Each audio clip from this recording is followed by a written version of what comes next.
nothing to report out. So we will go ahead and adjourn the special meeting at 6:11 p.m.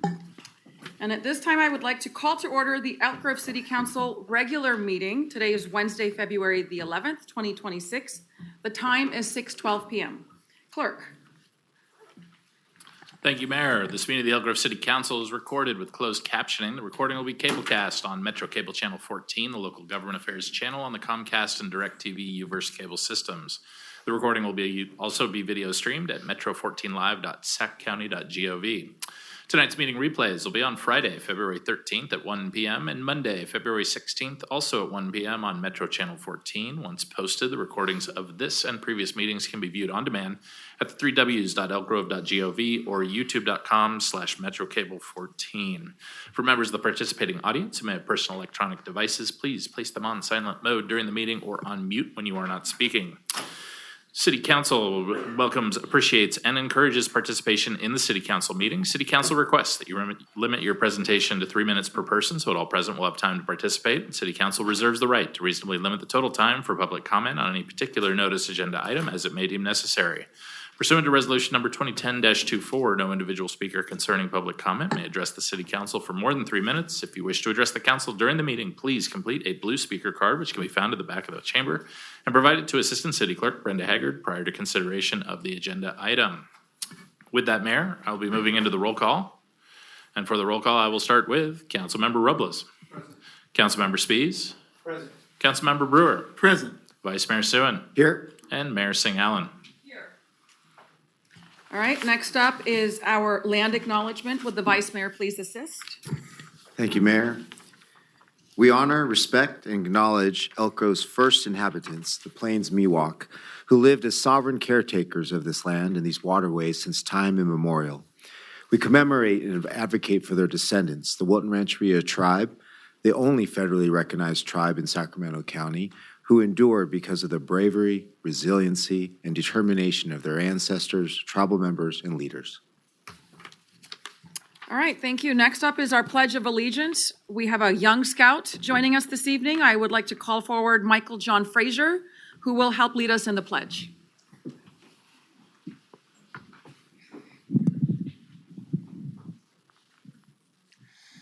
I pledge allegiance to the flag of the United States of America and to the republic for which it stands, one nation under God, indivisible, with liberty and justice for all.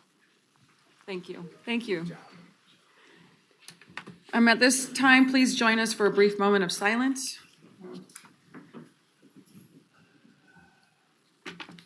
Thank you. Next up is our approval of the agenda. May I get a motion? Second. All those in favor, please say aye. Aye. Thank you. Next item, please.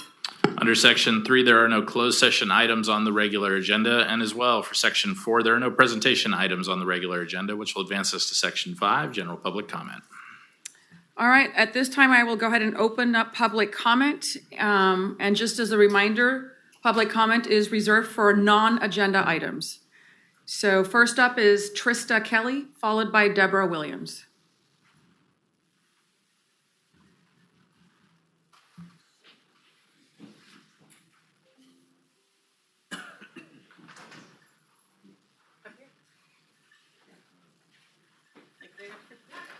Come to the podium, and you can speak into the mic. Thank you. Good evening, members of the council. My name is Trista Kelly, a proud theater mom, and I'm here representing Musical Mayhem Productions this evening. It's a nonprofit youth theater company that serves as the heartbeat of the arts for right here in Elk Grove, California. MMP produces over 35 shows a year, engaging thousands of children from ages 4 to 8. Whether it's our upcoming production of the high school edition of Rent or the production of Suff's the Musical Junior, a pilot, we aren't just teaching choreography, we are providing a safe space where creativity is celebrated and in-person connections thrive. I've seen this transformation firsthand with my own 2 children. Youth theater is more than an extracurricular. It is a vital educational tool. Research shows that performing arts students demonstrate higher literacy, greater social awareness, and a level of confidence that stays with them for life. As Josh Groban once noted, theater kids are the ultimate employees. They work well under pressure, meet strict deadlines, and improvise solutions at a moment's notice.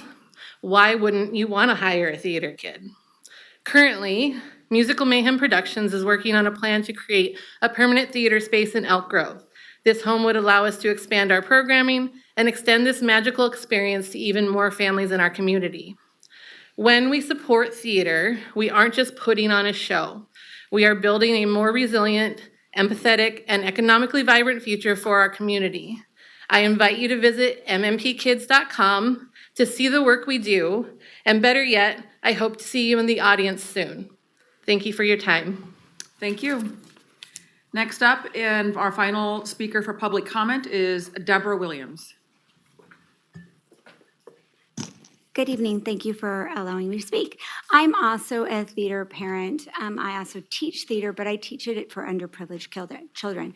But what I wanted to talk about Musical Mayhem Productions today is about how it actually doesn't just deal with students who pay to go to their programs.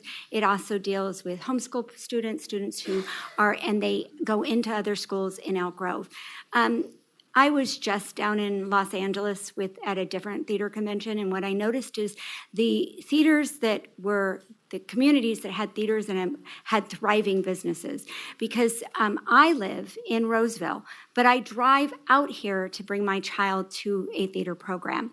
And while I'm out here, I go to dinner, I go shopping, I do grocery shopping, I go to the Costco, we get gas, we do all that. And what I noticed when I was talking to families and when they were talking about it, whether it was in Puerto Rico or it was in Guam or it was just in Pleasanton down in the Bay Area, is that there was a central theater that people flock to, and everybody wants to see a theater in their community.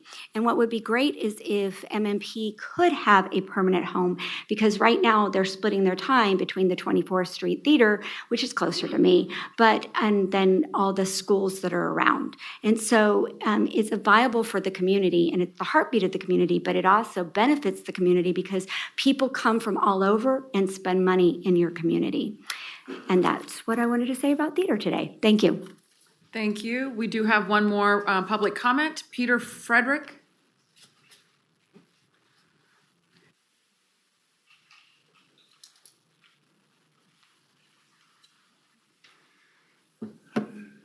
Elk Grove already knows what the Hindu Swayamsevak song is. This council quietly rescinded an HSS proclamation after Manteca did it publicly in August of 2022. After 150 people packed their chambers in Manteca after a 4-hour special meeting, after a 5-0 vote that made national headlines and an apology that said, quote, "The city wishes to apologize to all individuals who were hurt or negatively impacted." Manteca fought for that in the open. Elk Grove slipped it through in the dark. No special meeting, no debate, no apology, not even to the families who live here. And Elk Grove, of all cities, should know what silence costs. In 2011, someone murdered 2 sick grandfathers on an afternoon walk right here on Stockton Boulevard. Surinder Singh, 65, and Gurmej Atwal, 78. And this city named Singh-Allen Park for them, and your sick mayor has said that that shooting is why she entered public service. And you proclaimed Elk Grove no place for hate.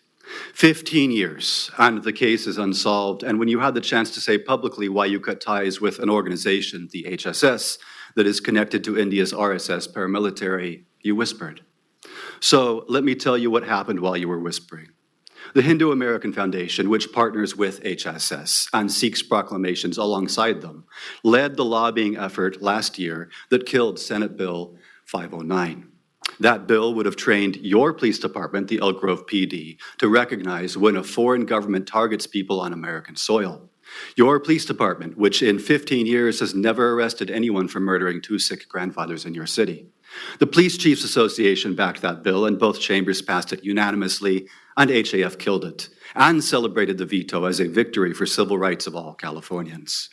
The federal government found resources to indict an Indian intelligence officer for plotting to assassinate a Sikh activist in New York a few years ago. Canada expelled diplomats over the same network. Washington takes threats against Sikh life seriously. And the organization, HAF, that blocked the one bill to help California cops do the same, still collects proclamations around the state. This council issues them too. You rescinded the HSS proclamation in the dark, but no place for hate still hangs in the light. You learned the truth, you acted on it, then you went quiet. Please finish what you started, because does a city that names a park for murdered sick grandfathers and says nothing while the bill to protect sick lives gets killed still get to call itself no place for hate? Thank you. Thank you. And I believe that is our final public comment. So at this time, I will go ahead and close public comment and turn it over to our city manager for the report. Good evening, Madam Mayor, members of the City Council. Jason Behrmann, your city manager. A few items to report on this evening. News of Luke Bryan's nationally acclaimed farm tour coming to Elk Grove made headlines this last week. The farm tour 26 tickets go on sale tomorrow, February 12th at 8 a.m.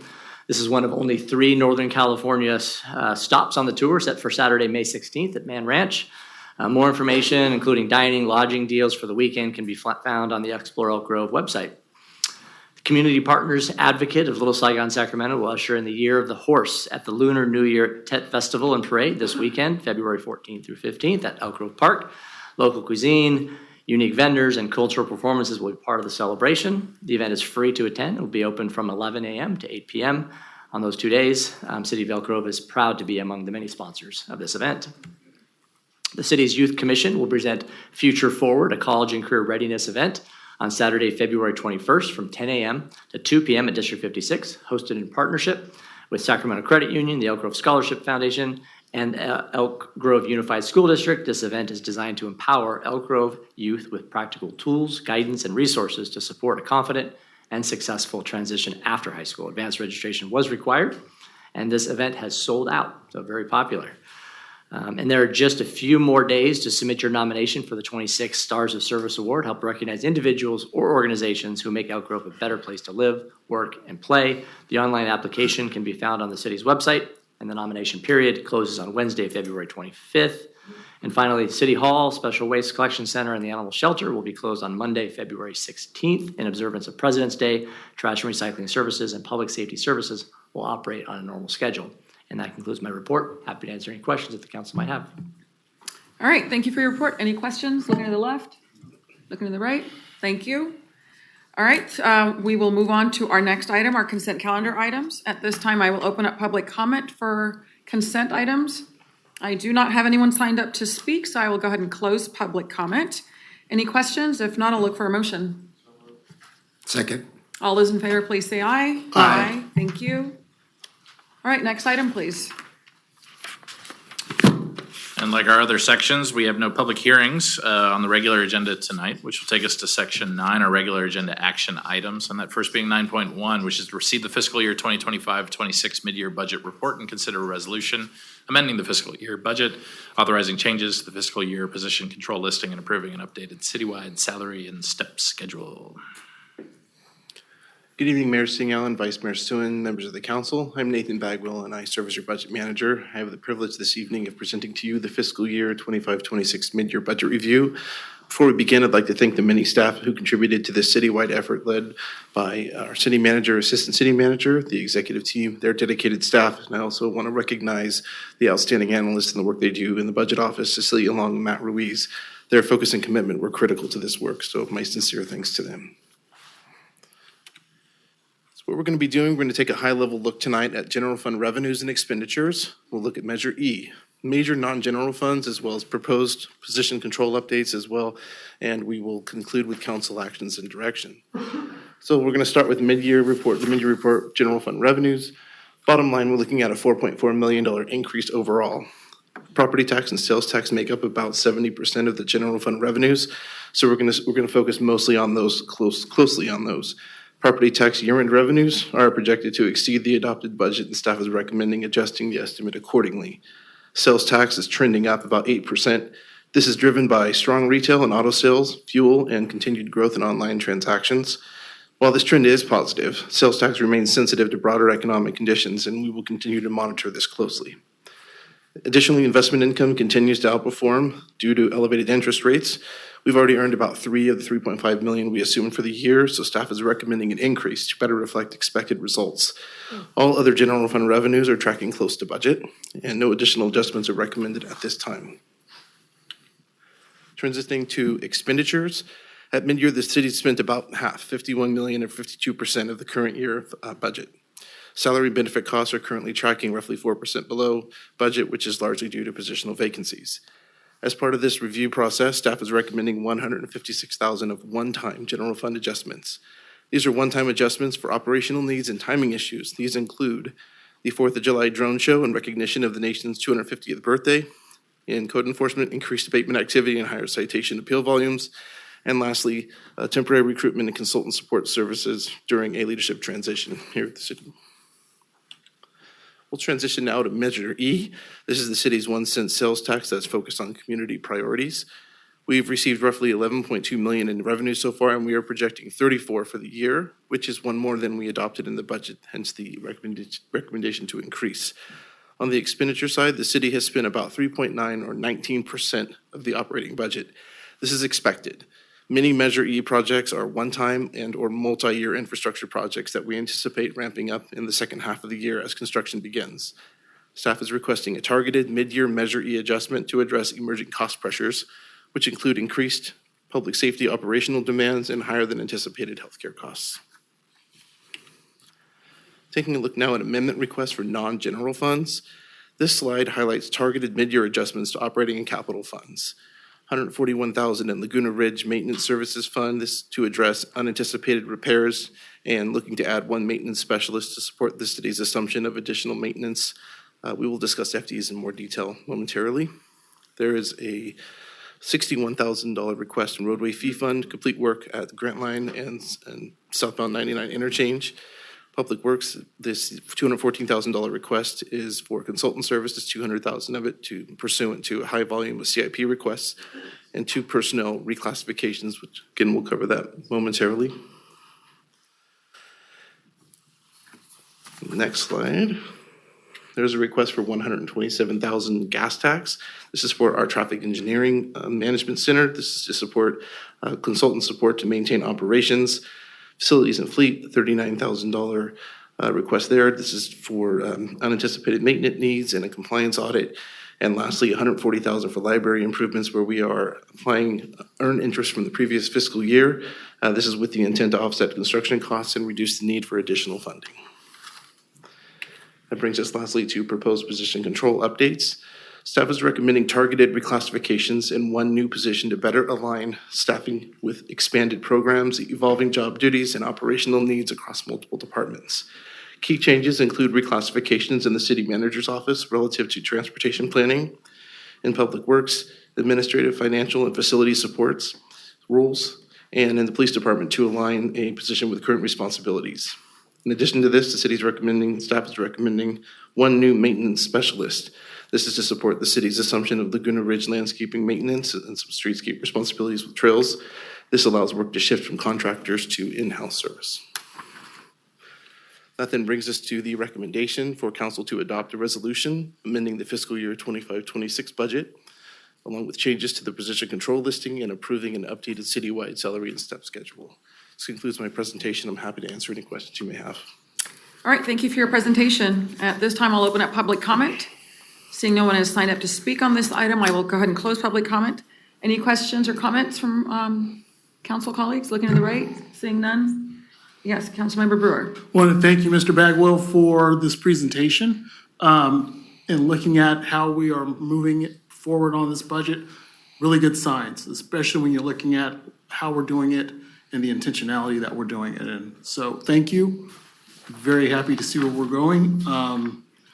And when the resolution is time to be called up, I'd like to make a motion for it. That time is now. I also want to just thank you for your presentation, and I hope the members of the audience can feel proud of their city, seeing that we have healthy reserves, a healthy budget, and it's not something that other cities can actually boast about. So I'm glad to see that we have a house packed, probably not for this item, but you can see that your city is doing well. So thank you, sir. Yeah, thank you, Nathan. You want to make the motion, Councilman Brewer? Yes, so moved. Second. All those in favor, please say aye. Aye. Thank you, motion passes. And next item, please. Is to receive a presentation on potential sites for the permanent homeless shelter project and provide a ranked preference of locations to pursue for acquisition, CEQA exempt. All right, good evening, Mayor and Council members. I'm Sarah Bontrager, your Housing and Public Services Manager. And as Jason said, we're going to be talking about the permanent homeless shelter. I know we've got a lot of folks in the audience tonight, and so I do want to start the presentation with a little bit of level setting about the shelter. I do recognize several of the faces in the room from some of our community meetings and glad to see them out tonight. But I think there are some new faces here as well. And so just setting the stage for what we were going for with this homeless shelter effort.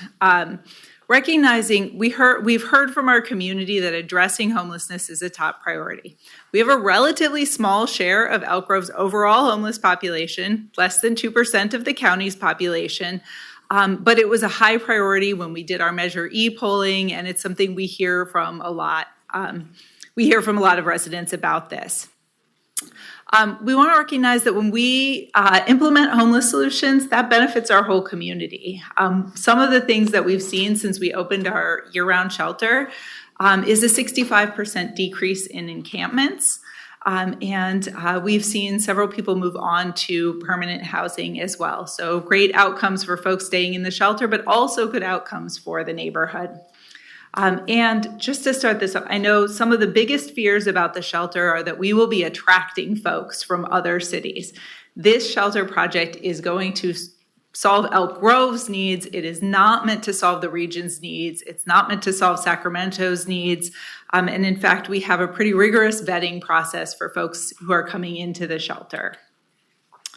So we've had some experience with shelters over the years, as you know. We opened the Enhanced Winter Sanctuary in 2023 in the Rite Aid building that will be the future library. And about a little over a year ago, opened the location with our partner at the Calvary Christian Center. We have a lease at that space through October of 2028, so we needed to start planning for where we go. Thinking a little bit about the shelter successes, why do we need a shelter? That's a question that's come up really often at some of our community meetings and particularly in our surveys. We were able to serve 95 people in the first year of operations of the shelter and move 14 of them on to permanent housing. This number would be higher if we'd added in what's happened in the last month or so. We've had a number of people that have moved out and into permanent housing.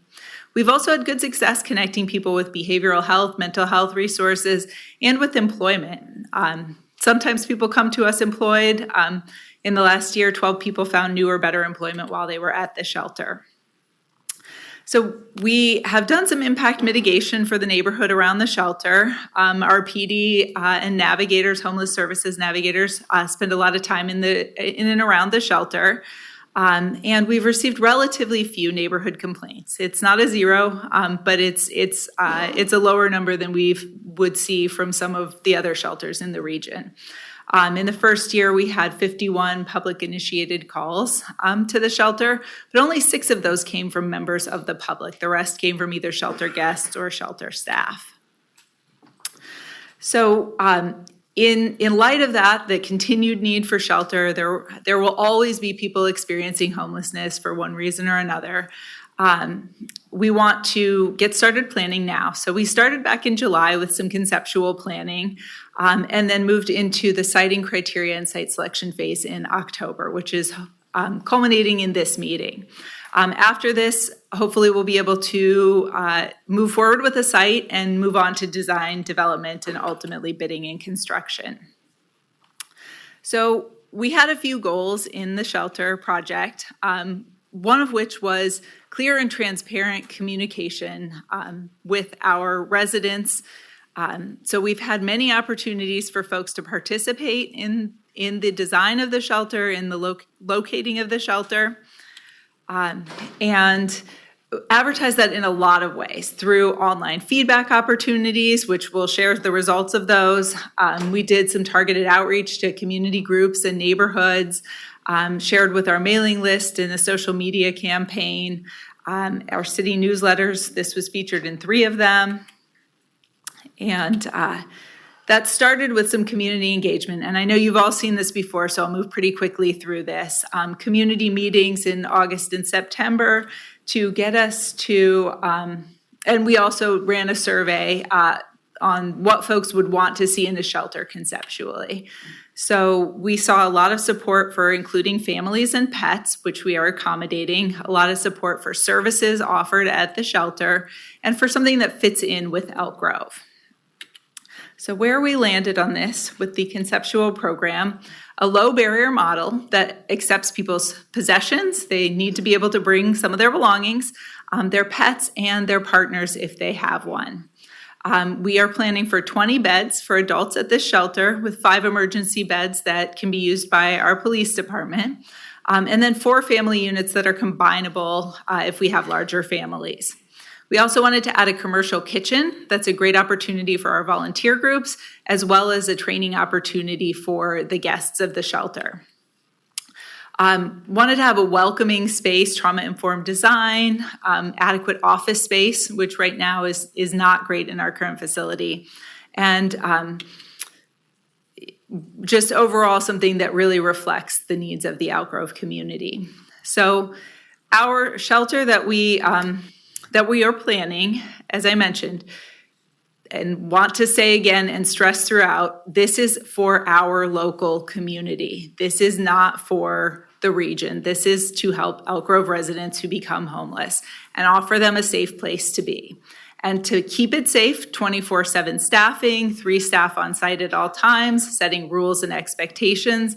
This is not a place for folks who want to engage in unlawful behavior. This is not a drop-in site for folks. This is referral only. And we want to make sure that it blends into the community. And part of that is not identifying it as a homeless shelter. So we will be working to come up with a name for this facility. And I've heard a few suggestions thrown out, and that's something we will come back to the council with. The eligibility piece of this is really important. The vetting process takes place through our navigation team. Our homeless services navigator, David, is somewhere in the room tonight and definitely available to talk to folks who might have questions about how exactly this works. But we do a lot of talking to folks. We will go out, we will visit where did they used to live, talk to their neighbors, make sure that the information that we're getting about that is truthful. And then we do some background on folks, right? The facility does not serve registered sex offenders. It's not the right option for people who have behavioral health challenges who aren't going to be able to live in that shared living environment. We don't do walk-ups or drop-offs. You have to come through the navigators and go through that vetting process in order to get in. And you can't use drugs or alcohol on site. So if you make it through the vetting process to the new shelter, these are a couple of renderings of what it might look like. So an inviting reception area with warm tones, a multi-purpose room that could be used for dining and also for offering educational classes during the day, sleeping areas that recognize the different circumstances that folks come to us with. So semi-private areas, but here you can see we have a plan for people who come with pets. That pet can stay with them in their own area rather than be kenneled at a different location. Accommodating folks with disabilities and accessibility needs, and then also accommodating couples who want to stay together. And then offering some secured outdoor space so people have a way to spend time outside in nature in a secure area that's not visible to the surrounding community. So in general, that was all pretty positive. The feedback we got on the conceptual plan was pretty positive. But as we all know, choosing a site is the hard part of this process. And so we started the process by having a survey about siting criteria. What was important to folks in choosing a shelter location? We moved from that, and I'll talk a little bit more about the results of that. But once we actually were ready to look at some sites, we did targeted mailers to over 3,200 addresses. We also did a lot of social media and an impressive reach on that, and a win for our public affairs team, 139,000 views on our various social media platforms. 4 in-person community meetings. We did at 3 and 6 p.m. on 2 days. The 3 p.m. time was surprisingly more popular than the 6 p.m. time. And then an online survey. So the first survey that we did was not about sites specifically, but about what was important to folks. And what we heard, we asked folks to allocate 10 points across these 5 categories. And on average, people allocated 4.6 points to sensitive uses. So 46% of their priority was on making sure that the site was not near sensitive uses, which we defined as homes, residences, schools, and parks. Cost and feasibility was also important to folks, and then lesser importance, proximity to services, safety and security, which we found often overlapped with proximity to sensitive uses in folks' minds, and then transportation access. So we added some open text fields in that survey too. A lot of folks wrote in about sort of the same themes. They wanted the shelter to be away from residential areas. They wanted vetting of the guests and a program design that emphasized folks having access to resources and treatment, and a lot of support for pets. So this was none of the surveys that we did related to the shelter last year were statistically valid. So I want to take a step back to 2024 when we did do a statistically valid survey on homelessness, just to take a look at what that looked like. And at that time, we had about 58% of people that felt homelessness was a major or moderate problem in Elk Grove. And a lot of folks attributed that to mental health considerations or addiction and substance abuse. But a recognition that income and affordable housing accessibility were a challenge for a lot of folks. So 27% said the city was good or excellent at dealing with homelessness, showing that we still had work to do, but 44% acknowledged that Elk Grove was doing better than other cities. The real interesting part of this survey was we asked folks what they supported in the city and in their own neighborhood. And we had a number of different types of housing and outreach services. Before this, for temporary shelters, which is what we're talking about tonight, a shelter where folks can stay for some period of time. It is not their forever home. Their goal is to move on to permanent housing.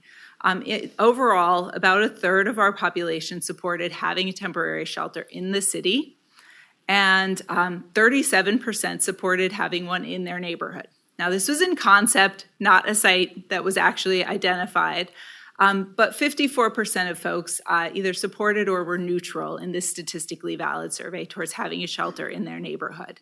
So that shows, that there are a lot of folks that do value having that in our city. So we started our location selection process at a high level. We looked at about 130 sites in the city and narrowed it down ultimately to about 210 sites that we did a scoring and feasibility analysis on. And our architect partner for that, NJA, is here, and I know that they are happy to answer questions about the intricacies of that scoring process. And through that scoring, which is all available for those 10 sites, are all up on our website, we narrowed it down to 3 sites that received an overall green or good rating. And that is what we released publicly. So here you can see the 3 sites in different areas of the city. And the gray dots represent all the sites that we looked at. So we really did look throughout the city for potential locations. These are a little bit more close-up of the 3 sites. So we have the Dwight Road site in the Laguna West area, the East Stockton site, which is south of Bond Road along 99, and then another site along 99 at the very southern end of the city. So for the Dwight Road site, we didn't identify a specific parcel because there were multiple areas in that Dwight Road area that could work for a shelter. There's a mix of vacant land and existing buildings there. The East Stockton site is most centrally located in the city. It's currently zoned for high-density residential, so for apartments. About 4 acres, and we would be looking at, if this were the selected site, using a portion of that site for a shelter use. And so here you can see a conceptual drawing that the architect prepared. This is not a final version of the site, but it is what it could look like and how it might fit on the site. The same for the Survey Road site. This is about 1.5 acres, so it is a much smaller site, which makes it more constrained for us in terms of a development perspective. But you can see here that a shelter use would fit on the site, including some capability to include some outdoor space and adequate parking. So where we ended up is scoring in the different categories here. And as you can see, the proximity to sensitive uses is represented as a larger dot than the other categories. Those are scaled to the percentage that was assigned to them by the community in importance. No site is perfect. The East Stockton site did score green in all the categories, while the Survey Road site scored more poorly in terms of its proximity to services and its access to transportation. One of the questions that we've got a lot in this process is how could a site score well for proximity to sensitive uses when there are homes nearby? And what we actually looked at for that was how easy it would be to access those homes if you were walking on common paths. And so for a site like East Stockton, where there are nearby homes, but they are separated from the site by masonry wall, you actually would need to walk up to Bond Road and over or down to Banff Vista to get into the residential neighborhoods. So that's a little bit of how we did that analysis, and NJA could certainly say quite a bit more about that. So once we released the 3 sites, we released them with information on the meetings that we planned to have. We had a total of 237 people attend. Some people attended every meeting. Most people just attended, I think, one meeting. And of those 237 attendees, we had 73 of them fill out a post-meeting survey. So the meeting offered a lot of feedback opportunities. We had input boards throughout the room. So we had stations on certain topics where folks could go to have a conversation, to give their comments, which were written on the boards. And in your council packet, I'm sure you saw the results of what was written on the input boards. We included all of that feedback for you. Folks could write on comment cards. Again, all of that was included in your packet. And then we had an open online survey. You could take the survey if you went to the meeting, but we also had a general survey that anyone could take. What we heard at the community meeting was, some of what we expected. Folks were really concerned about having the shelter near their home. We also heard some concerns from businesses that the shelter would have a negative impact on their business. Or cause crime in the area. We did take comments on specific sites, of course. The Dwight Road site, folks felt that it was pretty close to schools and senior housing in residential areas, and that there were some youth-serving businesses out in that area, and that is true. There are a number of youth and family-oriented uses out there. There were also some comments about the future train and how that would affect the area. At the 9296 East Stockton site, that's the one that's more centrally located. There were some concerns just about perception and guest safety, and I'll talk a little bit more about that in light of the business conversations that we had. A lot of folks took the time to talk to our safety and security station, where our police department was able to have conversations and share information with folks. Crime, traffic were big things that came up. Really wanting to recognize the safety of children walking to school and being out walking and biking in their community. And traffic safety came up surprisingly often as well, that some of the sites are located on more high-speed roads, that might be unsafe for some of the guests, many of whom do get around by walking and biking. And then we took a lot of questions about shelter security, how that would work, how PD would be a part of that through cameras or other means. So cost and feasibility, there were definitely concerns raised from our residents about how we will pay for this, how we will pay to operate it long-term. And one thing that came up more than a few times was what would happen if we needed to expand the shelter at some point in the future as our city continues to grow. And some folks noted that that would be more limited at the Survey Road site. So a lot of folks have commented on the proximity to services and transportation and the importance of folks, shelter guests, being able to get around, have access to employment and stores and healthcare, and just thinking through some of the mobility concerns that some of our guests have. A lot of great questions at our programs and operations input area too. Pretty standard questions about how the shelter operates. This was a great opportunity to have some of our staff and our shelter operators share information on how the shelter connects people to mental health and substance use resources, how the shelter provides transportation for folks needing it, how the shelter staffs and what types of work their staff do. So we got a lot of community feedback through that. We also had several meetings with the business community. So one of the things that happened when we prioritized proximity to sensitive uses is that we ended up with sites that were in areas that had more businesses. That was not something that in our community surveys came up as a concern, but certainly when we released the sites, we did have many businesses raise concerns about the sites. So we did meet with the Town Place Suites, which is just south of the East Stockton site. It's adjacent to it there.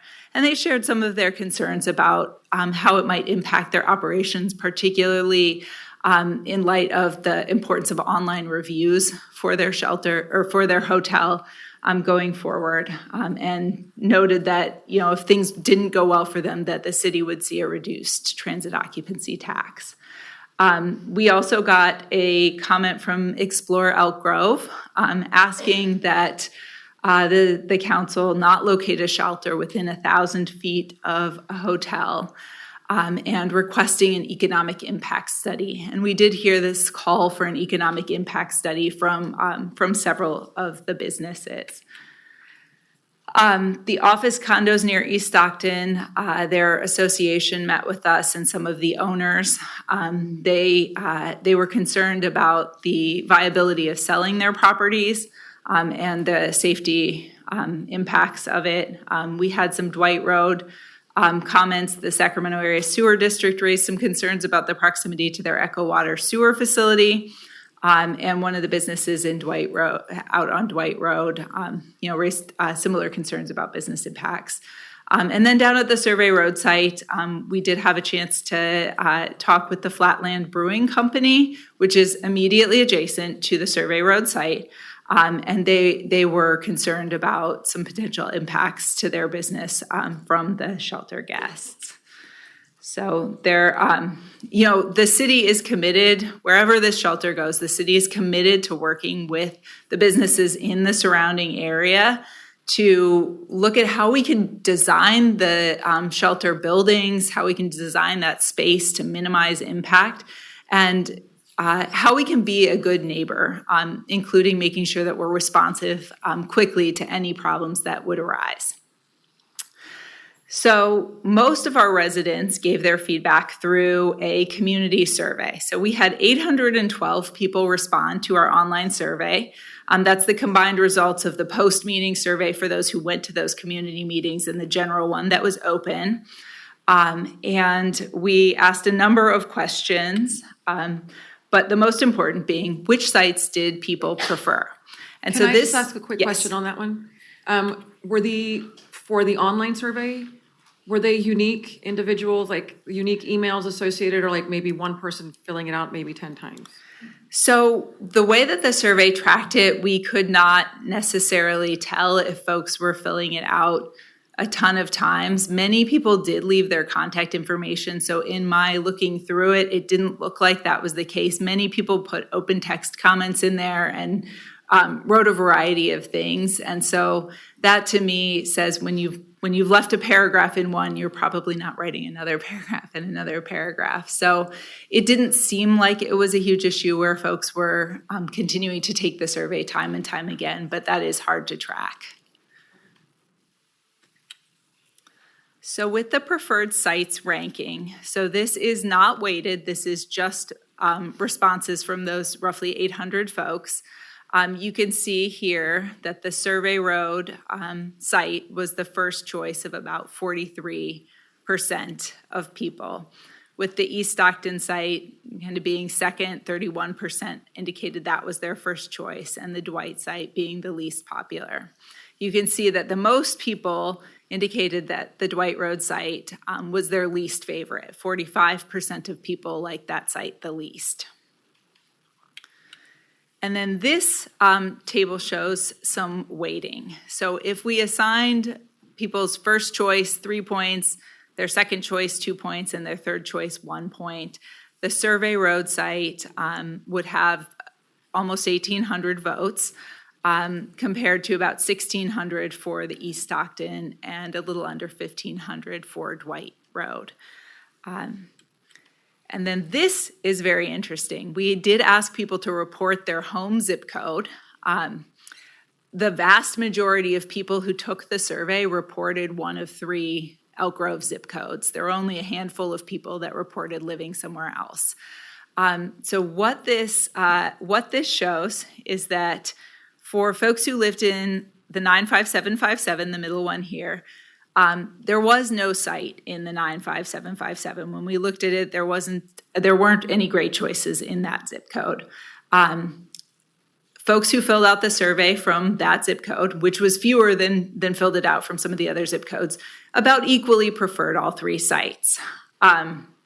Folks who lived in the 95758, which is where the Dwight Road site is located, overwhelmingly preferred the Survey Road and East Stockton sites. And then folks who lived on the east side in the 95624 zip code preferred the Survey Road and the Dwight Road site equally. So in general, what this shows you is that folks are voting for the site that is not particularly near their place of residence. So, surprising, right? Yeah. So we did see in the open text responses for the survey, still a strong emphasis on the sensitive uses, on keeping it away from residential neighborhoods, on protecting children going in and around their neighborhoods. On safety and security, a lot of folks mentioned increased police patrols would be something that they would like to see. We had a lot of people point out the need for access to services and transportation. And it was interesting, a lot of the folks, particularly that did not like the Dwight Road site, pointed out that that was not a great location for access to services and transportation. And then we had a lot of the folks that didn't prefer the Survey Road site also make that argument that that site was lacking in that way. Some comments on programming. How are we choosing people for the shelter? What are our expectations of them? And then we did see some comments on budget impacts. And so here are some of the key site considerations that we saw from the survey. So each site has advantages and disadvantages. Staff thinks that we could make any of these sites work, but they all have different advantages and disadvantages. Over at Dwight Road, it's not immediately adjacent to residential. There is decent access to retail and employment opportunities in that area, but there are a lot of businesses nearby, and there are a good number of youth-serving businesses. There's a gymnastics studio, the bowling alley, and the Sava, the charter school. There is a daycare out there as well. So there's a number of those types of businesses there. And there's some pretty limited transportation options if you're biking or walking, although there is public transit that runs by there. For the Survey Road site on the far right here, that was very far from residential uses. It's the site that really is the furthest from residential uses. And it was one of the more affordable sites to acquire based on its smaller size and to develop, we think. But it is not very close to a lot of businesses. There are some, or it is close to a lot of businesses.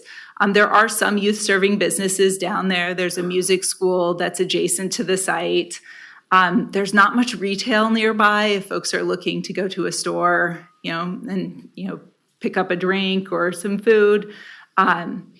It has the poorest of the transportation options as well. It is the hardest to get from that site to other areas in the city just by virtue of being on the edge of the city. We think that we would be able to fit the existing shelter plan on there, but really no opportunity for expansion. And that location, just by virtue of where it's located in the city, in the event that we didn't need a shelter in the future, there's less reuse capacity for that building as another use. So the East Stockton site was not immediately adjacent to single-family residential. It is nearby there, but the walking distance to it is a little bit further.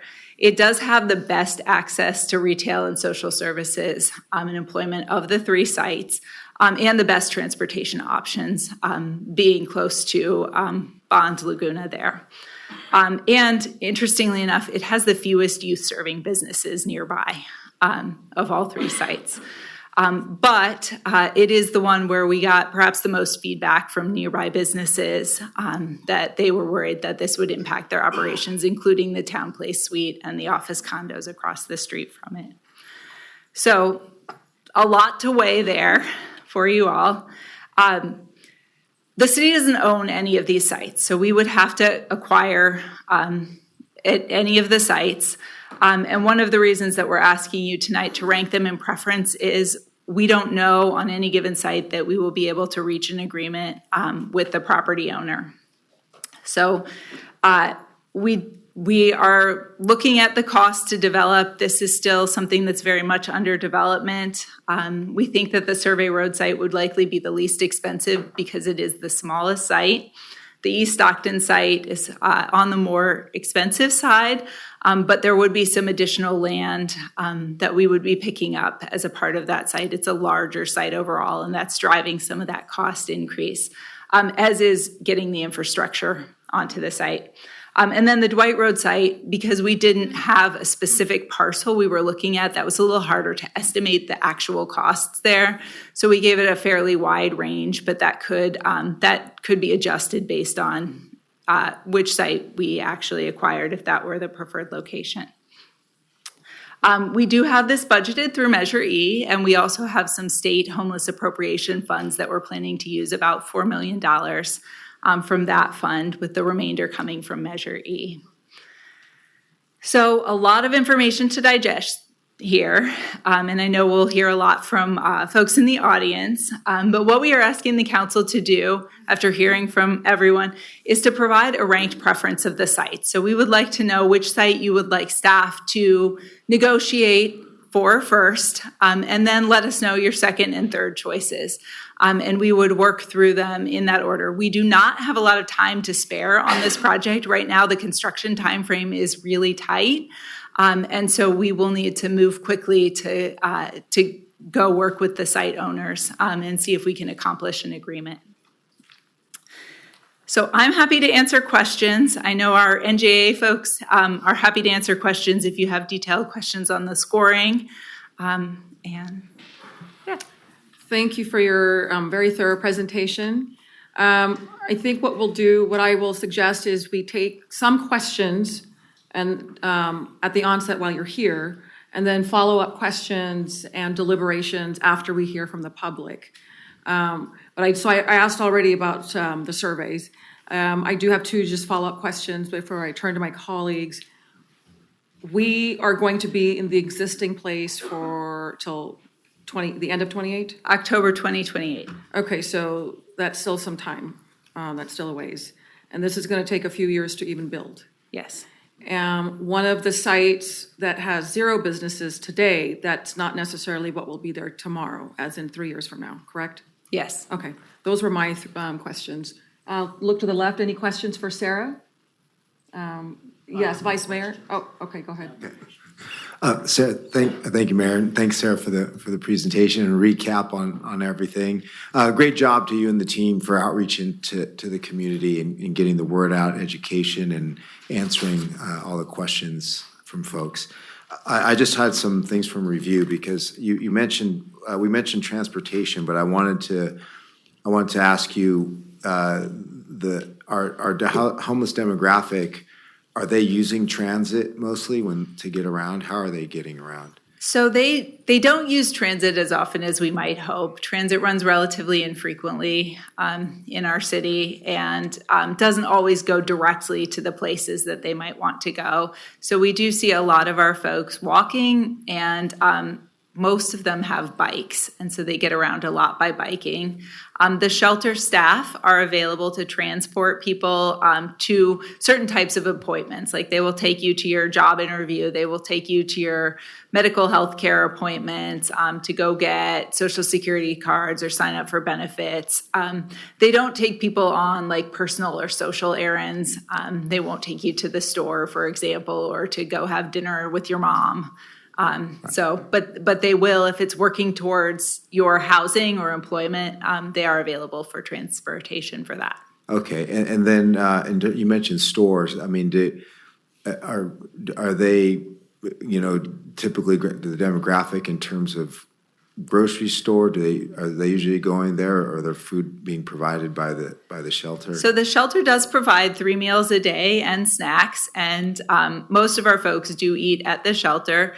The vast majority of them also receive CalFresh benefits in some amount, and so they can use their CalFresh benefits to buy foods that they might want that aren't available at the shelter. We have a lot of great partners at the shelter. It doesn't, what's served might not meet someone's dietary restrictions or preferences at every meal, and so we do see folks wanting to spend their CalFresh benefits at grocery stores. Okay, and then how long, we talked about the temporary nature of the shelter, that it's not intended for permanent stay. How long is the typical stay of residents? So our standard is 6 months is the goal to get folks out. Now, if folks are working on a goal, for example, doing a Social Security disability application can take longer than that. If folks are working on a goal, if they've got employment and they're just waiting for an affordable housing unit to open up, then we can extend that time frame because it's in our best interest to kind of make sure that they're stabilized before we put them into housing. Yeah, and then my recollection was the current shelter, since we've been operating, we've been able to reduce encampments in our city by 65%.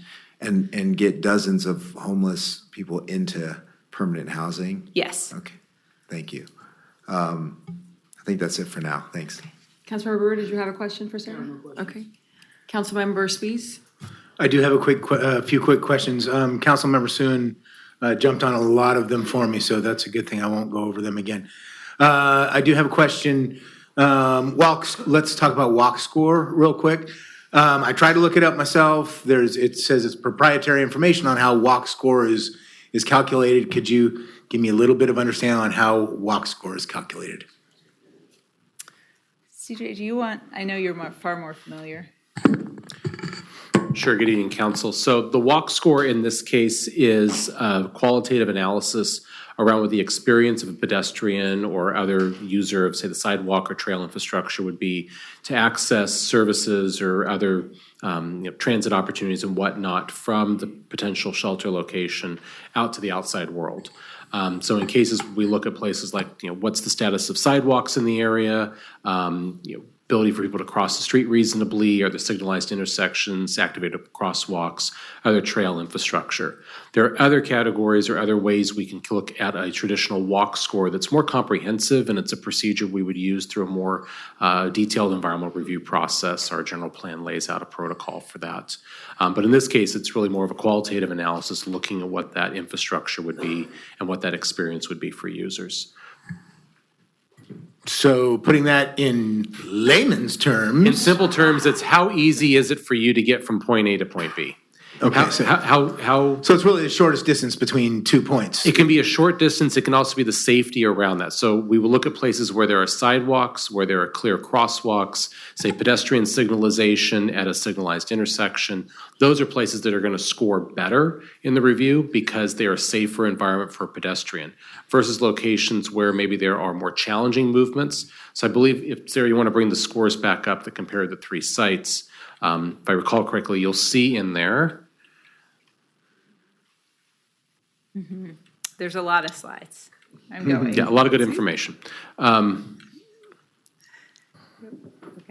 I know we're almost there. It's like 2 more, I think. It's slow, yeah. Come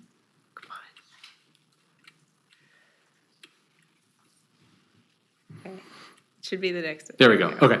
So on this one, so we can actually see the scores here as a comparative basis.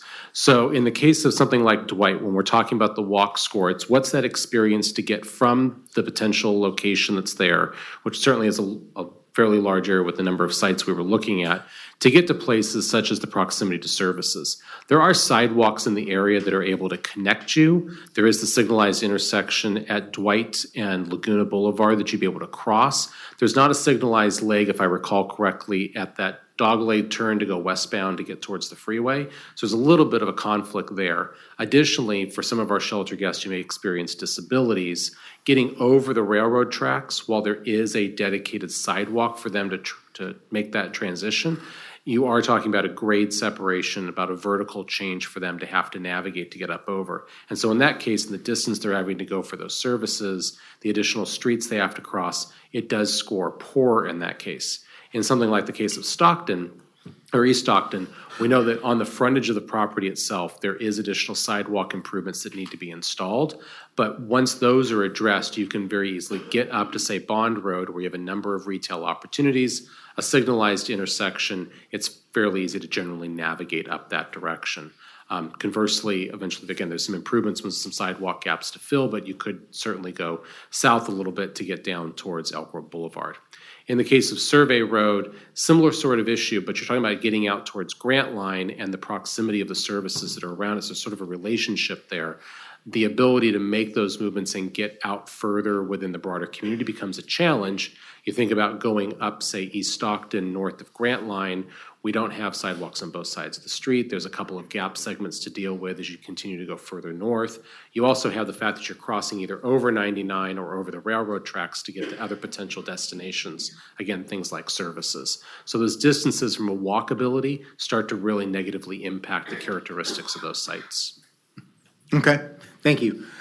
Let's see, the other question I have, just point of clarification, there will be 3 suites for families, right? 4. 4 suites for families. 4 that are combinable, rooms that are combinable if we have a larger family. Okay, and so in that, we would imagine that, I mean, they're from infant through toddler, through grade school to 18, right? Yes, Or yeah, 0 to 17. and- Yeah, okay, got it.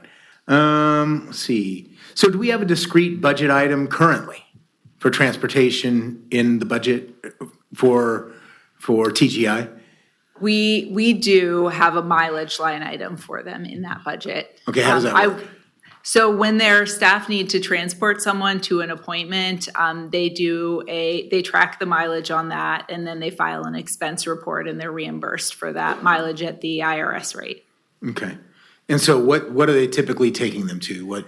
So they are typically taking them to appointments to get documents, so birth certificate, social security card, ID.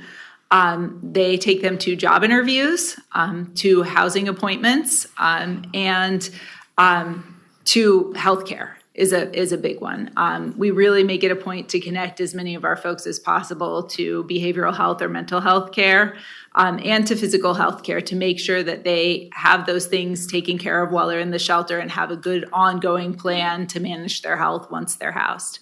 Okay. And so the TGI employees are using their POV or their personally owned vehicle to do that, and then they ask for reimbursement? That is correct. Okay. Thank you. I think that's good. Councilmember Robles, do you have any questions for Sarah right now? Thank you, Madam Mayor. Yes, I do. Just Thank you for the presentation, and thank you, staff, for really digging into this. I know that this is never really easy, right? And a lot of the folks, thank you for being out here and being patient with us as we deliberate what will happen and, potential sites. This is never really easy, but this is why we're here. We're elected to make decisions, and including tough decisions. I do want to go a little bit back on where the shelter is currently. Why wasn't that specific location on this as a priority? Yes, so that was one of the 10 locations that we scored. So it did make our short list. It did not score as favorably as the East Stockton site that you do see on the list, in part because of its proximity to homes. That really impacted the scoring. It's much closer. You turn right and you go into a neighborhood there, as I'm sure some folks in the audience will tell you tonight. The other factor there was feasibility. So there are currently buildings on that site. Those buildings are not easy to reuse on that site. So it's a fairly large site that the city would need to acquire, and then it would need some demolition. And we also had some concerns. That site used to be a former Chrysler dealership and maintenance facility, and so there are some unknown environmental aspects to that site too. Okay. Would that site be anywhere in the range of 12 to 15 million? I think that's where we're looking for how much we're spending on the other potential sites. I'm not sure. We didn't do the cost analysis on that site. Okay. We do believe it would be more than the sites with vacant land. Perfect. Thank you for that. And then I think this one's more on the safety side. Chief, going to be asking, because I know we did discuss a little bit about so I think there was several calls, correct, that were done where the current shelter is at. Would you see any of these potential 3 sites being impacted because of these calls? So I will say that over the last year, our calls for service, and that's specific to the current shelter, went up about 100 calls, so a little over 9% or so. We'll be able to perform wherever the council chooses to place this facility. We will do everything in our power to ensure that the community and neighborhoods and businesses are safe and can flourish. So really, wherever it's at, we're going to be able to perform the way we perform now. Okay, thank you. And then I know that we were looking, Ms. Montrager, when you were mentioning, we were looking at that there was not real economic study impact on this, correct? I'm assuming it was potentially because when they were doing the survey, it was more so on walkability, transit, transportation, and all that, correct? So what we heard from the survey from residents was that their concern was really that it not be near homes, schools, parks. There was not a concern that really arose that it not be near businesses. An economic impact study is challenging to do. We don't have a lot of comparable shelters to ours, both in terms of size or how we operate it. I will say that for the Rite Aid Center, shopping center site that we had the shelter at for 6 months, we checked in with a lot of those businesses during and after the shelter. And really, it was reported that many of them had no issues, didn't know it was there. And so we have that as a basis. We also haven't heard from our current shelter that a lot of the businesses in that area have suffered as a result of the shelter. And so there's not a lot of basis to think that there would be or information that we could use to study that in a local context, I guess. Thank you. And then is there any shelters, within this region? I know we're focusing in we're focusing here in Elk Grove, but is there any within Sacramento, Rancho, Davis that are near any, I would say, hotel occupancy and tourism areas? I would have to look at that a little bit more. Okay. Certainly, West Sacramento, there are a lot of shelter uses in their motels. A lot of nonprofits use that as kind of a shelter in and around the motel area there. that is something that we could look at, is how many are around Just- motels. We're just asking, and then I think for right now, that's kind of the questions that I have, and then we'll open up for comments and then go from Yeah, there. we'll come back to comments, but with your indulgence, Council. I just have one more. Oh, yeah, question. one more follow-up. Go ahead. Thank you, Mayor. CJ, just in regards to some services, I was looking at the Survey Road site, and I know it's on the fringe today, but I'm just wondering if you can remind us of, there's a lot of things we have going on that's being planned in the planning phase or have been approved and ready to go to construction. Can you Yeah. please list off a few? So late last year, you denied the appeal for the Maverick gas station project, so that is moving forward at this point. I don't have a definitive timeline on construction, but I know they're interested in moving forward this calendar year. So that's at the corner of Grant Line and East Stockton, so just up the street or so. The surrounding property owner has expressed interest in developing out that center. I would generally describe it as probably more highway-oriented retail uses. They have not indicated a time frame for when that center would come in, but we expect it over the next couple of years. High retail, just like fast food or? Fast food, they've mini marts? identified, they've talked about a hotel at that location. They've talked about some fast food related dining, some inline shop components. I think a car wash may have been in the list of things. So from an employment perspective, certainly would give folks, their guests at the center, at the shelter, an opportunity to seek some employment opportunities in that immediate area. On the going northeast over the railroad tracks up at Waterman, there's another small retail center with a gas station that's been approved. It's not broken ground for construction yet, and there's a couple of other uses, I think another drive-through, an inline pad, and then there was another larger retail building, I think probably about 20 some odd thousand square feet that was proposed, and then some storage uses. And then back on the other side of 99, there's the existing Chevron gas station. A lot of the other approvals around there have since expired. Development agreement expired back in October, but you've got the casino and the existing Kaiser outpatient medical facility that's there. And so we may see the tribe move forward on some development in that area in the future. And we still have annexation applications in process. And then we have annexation applications on the south side of Camera Road from Highway 99 to future Bighorn. There's 2 pending annexation projects with a variety of uses that are included in there, and then a third project further down Camera. Housing, commercial center. Housing, retail, parks, all of that, yeah. Yeah, okay, thank you. Thank you, Mayor. All right, thank you. So before I open up to public comment, in looking at all of the charts, the feedback, and then some sensitive use areas that were brought up maybe after some of our initial studies, we've heard from the charter school, we've heard from Sac Sewer, and just the ratings on this. I'm curious, does anybody have Dwight as their number one? And where I'm going with this is, if there's agreement, I would make a motion to maybe remove that one from discussion at all and then focus on the other two. Yeah, I'd love to hear your feedback. I would second that, Mayor, for that, especially for the school, because we mentioned or listed that as a sensitive use, and for whatever reason, it was not captured during that first go-around, so I definitely would support that. Any other? No, I would support that. I just given how the surveys turned out, the proximity of where it's at, plus its accessibility to the necessary things that we have discussed tonight. Based on all that information that we received, and looking at the results of the survey, I feel comfortable of removing Dwight from consideration. What say you to the right? Is that okay? It certainly wouldn't be my number one. Yeah. It's marginally better than another, but I certainly wouldn't have it as number one.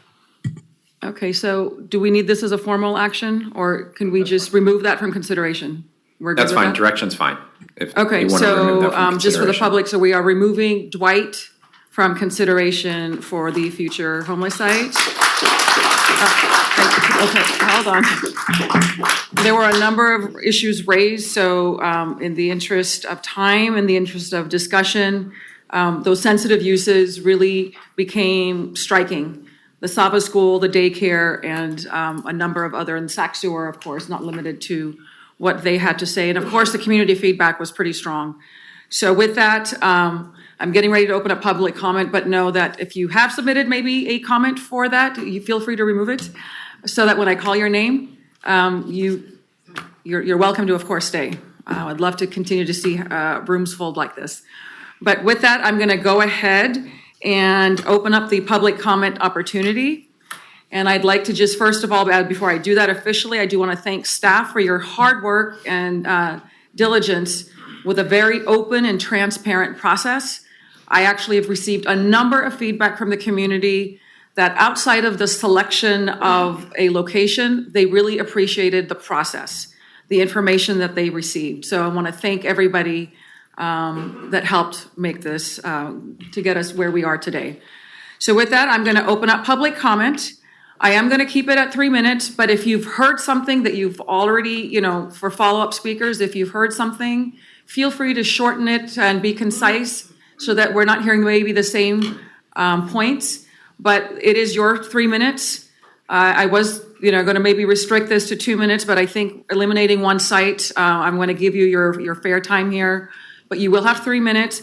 And what I ask is that you be respectful of the speaker, whoever it is, whether you agree or disagree, please give them their time to speak. And just like you will have your fair time to speak as well. So just please be respectful, no shouting or boos. We've visited this before, not the homeless shelter, but other controversial projects. And it makes it very difficult to hear the speaker. So please just be respectful. I really thank you for that. We will go ahead and start with Lorena Riley, followed by George Kaminsky.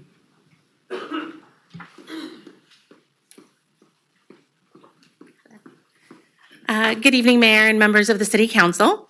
My name is Lorena Riley, and I serve as the General Manager of the Holiday Inn Express and Suites and Town Place Suites, and a board member of the Explore Elk Grove. While ownership focuses on long-term investment and asset performance, my role is centered on the day-to-day operations of these hotels, our guests, our employees, and the standards we are required to maintain as a nationally flagged hospitality location. I'm here to express concerns regarding the proposed shelter location at 9296 East Stockton Boulevard, directly next to our property. Hotels operate on perception, safety, and guest experience every day. We welcome business travelers, families, tour groups, and visitors who make decisions based not only on the price amenities, but also on how safe and comfortable they feel in the surrounding area. Our team is responsible for maintaining brand standards, including guest satisfaction metrics and property condition benchmarks. Changes in the immediate environment can directly impact online reviews, guest surveys, repeat visitation, and ultimately our status with Marriott. Guests expect a certain environment when staying in the area, and any change that introduces uncertainty can affect booking decisions, particularly for corporate accounts, group businesses that evaluate locations carefully. I want to be clear, we are not opposed to solutions that address homelessness. We understand the need for compassionate services and support the programs. However, site placement matters greatly from an operational perspective.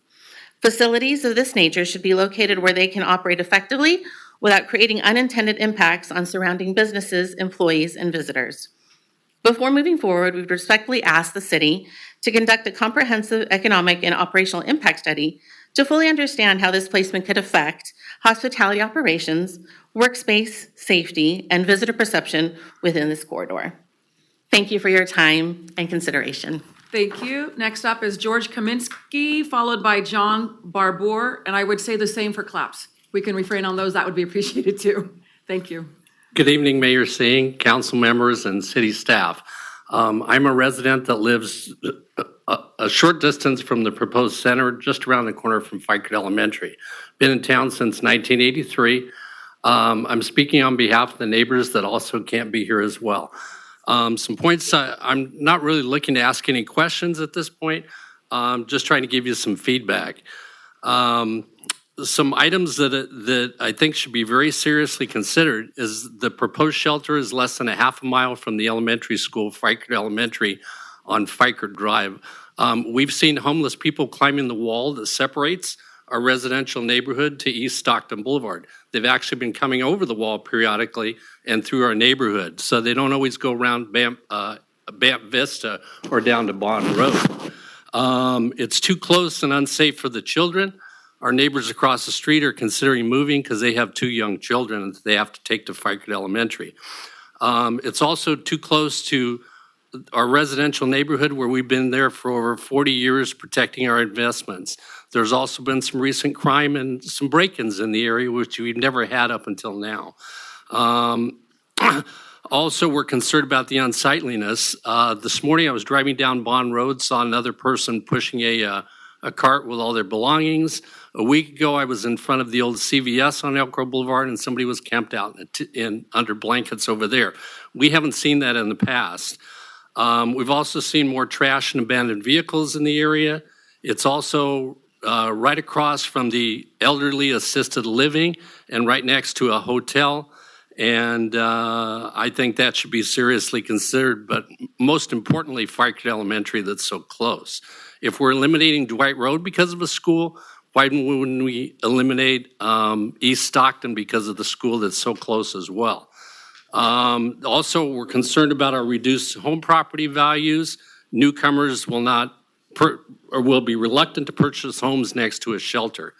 I'm not opposed to a shelter, and neither is the neighbors, but we believe it should be in an unpopulated neighborhood or area where there's not residential homes that have already been built. If you want to buy a home next to a shelter, that's your option down the future, but to plant one in so close to a residential neighborhood really doesn't make sense to us and our neighbors.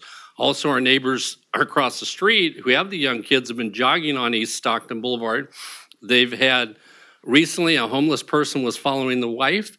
Made her very nervous. They had a pit bull that became loose from one of the transients that chased her and her husband. And yesterday there were a bunch of broken bottles on East Stockton Boulevard, beer bottles. We've never had that happen before. Also, with the placement of it, in my opinion, it's too close to Elk Grove Boulevard, Bond Road, and Laguna.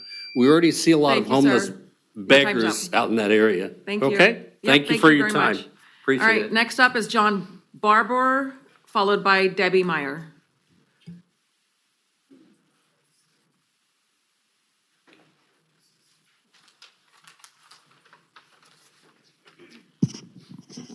Thank you, Mayor. Thank you, City Council. Let me speak tonight. Since this is a low threshold facility, it signals to the public in no uncertain terms that the city anticipates clientele with active and ongoing substance abuse challenges. I don't have to explain to anyone here the unfortunate reality of the difficult behaviors that invariably accompany addiction.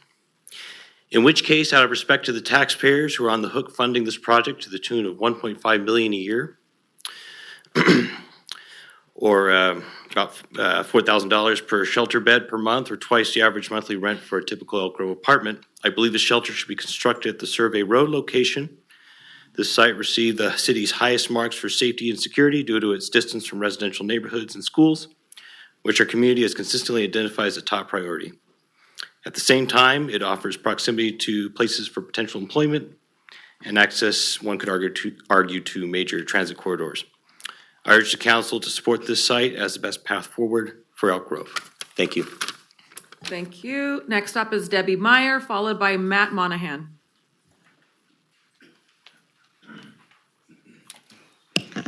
Good evening, City Council. My tune is a little changed because you now are getting rid of the Dwight Road location, but I'm going to go ahead and say my speech because what I have in here could help with the other locations as well.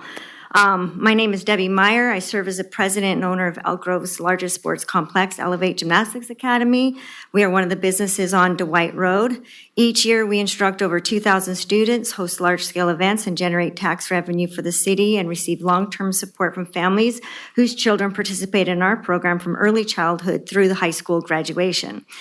This evening, I would like to speak on behalf of the children and families affiliated with Elevate Gymnastics Academy.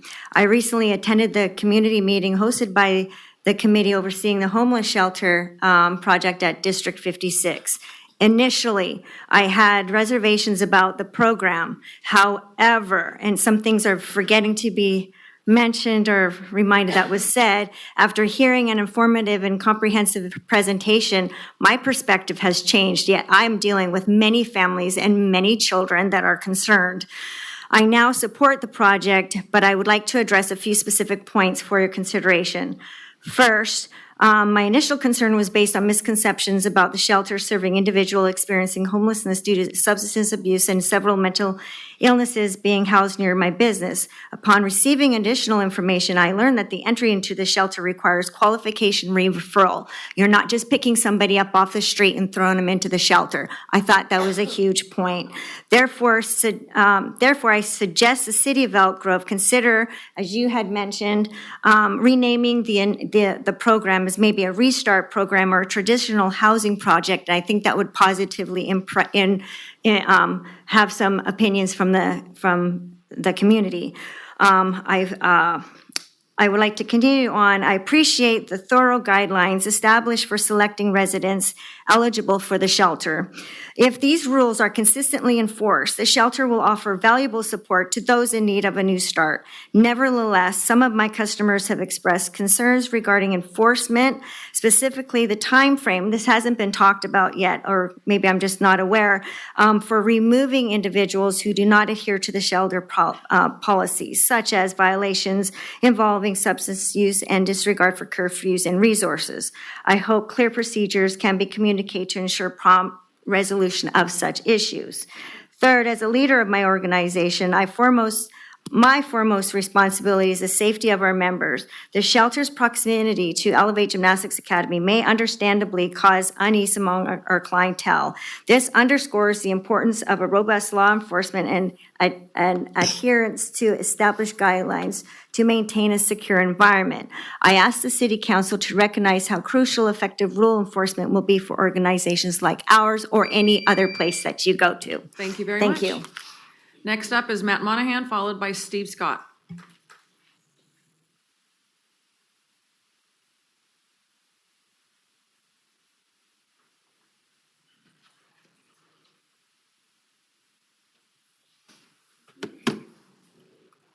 Good evening, Mayor. Good evening, Council. Thank you for your service and for holding this important meeting tonight. My name is Matthew Monahan. I've been a resident of Elk Grove since 2003. I live here with my beautiful wife, Michelle, and our 3 children, Michelle, Lily, Landon, and Lane. Some of the city leaders got to meet my wife, Lane, at one of the meetings. So thank you guys for holding those. I am going to shorten my deal. I was here to protest the Dwight location, so thank you for your wise decision-making regarding that. This is the first time in 49 years that I've ever attended or been the least bit interested in what the city or council have been up to. The council, since its inception, has done an amazing job representing, protecting, and responsibly developing our city. I am here to express my support for the homeless shelter. My family and I have supported homeless individuals trying to make the difficult foundational changes in their lives and numerous homeless organizations over the years. I believe that the proposed plan has the potential to be a model for cities looking to support a smaller population of homeless individuals in a transitional phase. The problem and why I'm here, it was quite absurd and really disturbing, right? It had to do around the study and around the Dwight location and what the council addressed here tonight with some of the sensitive uses around there. So I do thank you for that. I would say that, in support of maybe some of the other locations, you do not have to choose between the safety of your hardworking, law-abiding citizens and compassion for the homeless. You must not choose between compassion and the seniors and children's safety in whatever site you choose. I work with a dangerous commodity and understand when you make poor decisions, emotional decisions, when you go down a dangerous path and when you make a single mistake, horrible things can happen. You are dealing with a dangerous element where one mistake will devastate a family, our community, and potentially your legacy as a member of this body. So that's all I have to say. Thank you guys, and I know you'll make the right decision. Thank you. Next up is Steve Scott, followed by Mackenzie Weezer.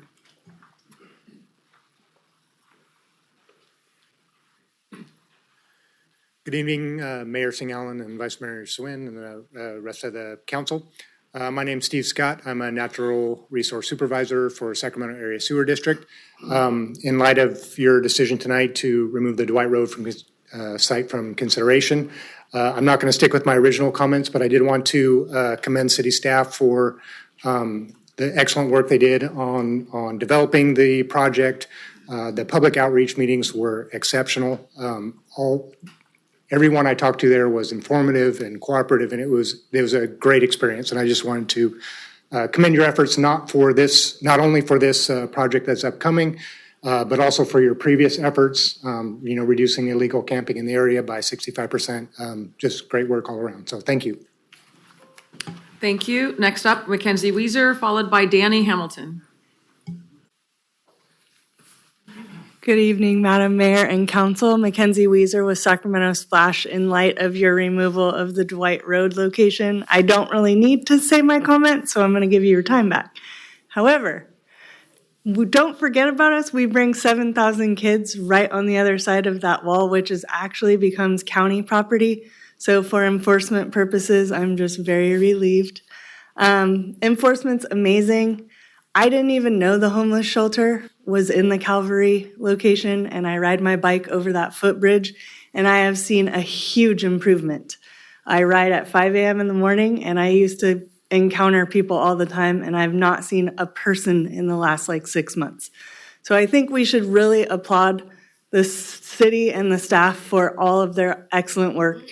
Response time's incredibly fast as well if there's someone out camping. So thank you for your time. Thank you, Danny Hamilton. Then it's O'Deary Naper. Hello, thanks for having me. First of all, congratulations to Dwight Road. We see really big smiles from the people from Dwight Road. Unfortunately, I happen to live in the other location where there is families and homes in the area, and that is a concern to us in a big way. So based on everything that I've heard and that I've seen from these surveys and the everything that we have, it indicates that this is something that we care deeply about. We're worried about this for our families, right? So when this facility became into existence over there by the church, instantly it's like, my daughter is starting to walk that way, and there's people that use drugs in that area. It's a problem, right? So I don't know how often she was actually in the area, going over the path, but I'm there all the time. We see it. It's a problem. So the biggest thing is that being in the area, one of the things that we did was we actually canvassed the entire area, knocked on every door. And the people in the area said the exact same thing. They said that it was a problem, that one after another, they voiced their frustration and their anger with having to deal with the repercussions of having a homeless shelter in the middle of their neighborhood.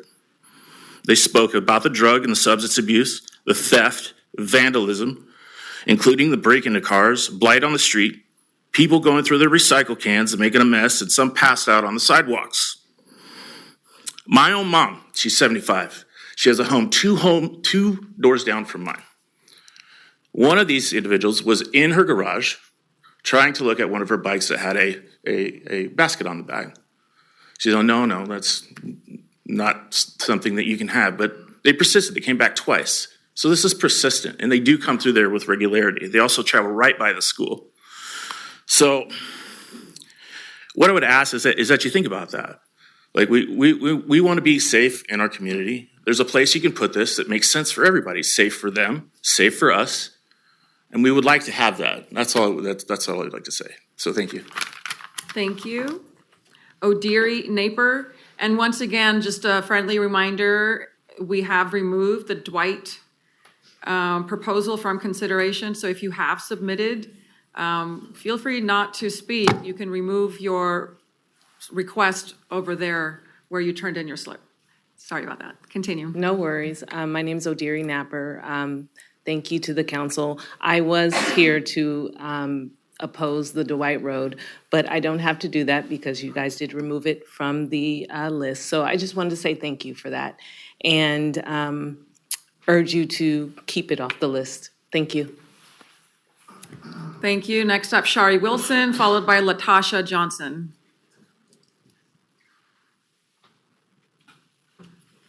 And if I've called your name and you're for Dwight, you can just let us know before you come up that you don't want to speak. Hello, everyone.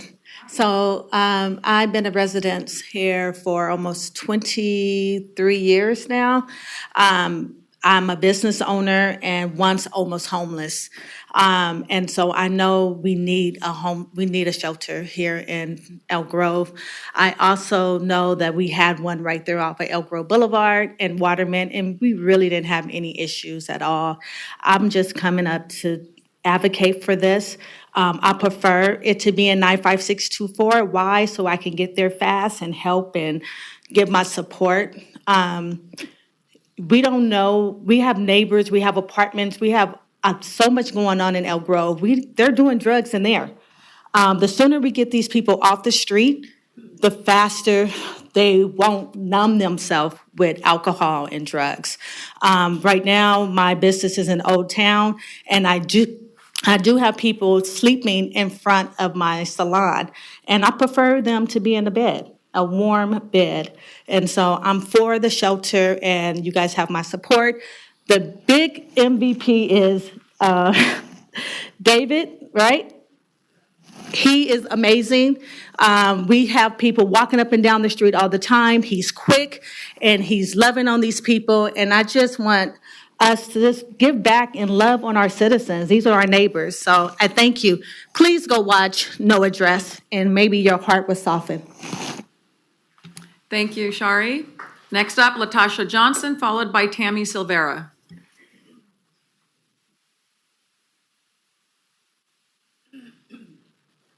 I'm assuming Latasha is gone. Is there a Latasha in the hallway? We'll come back to you if you're here.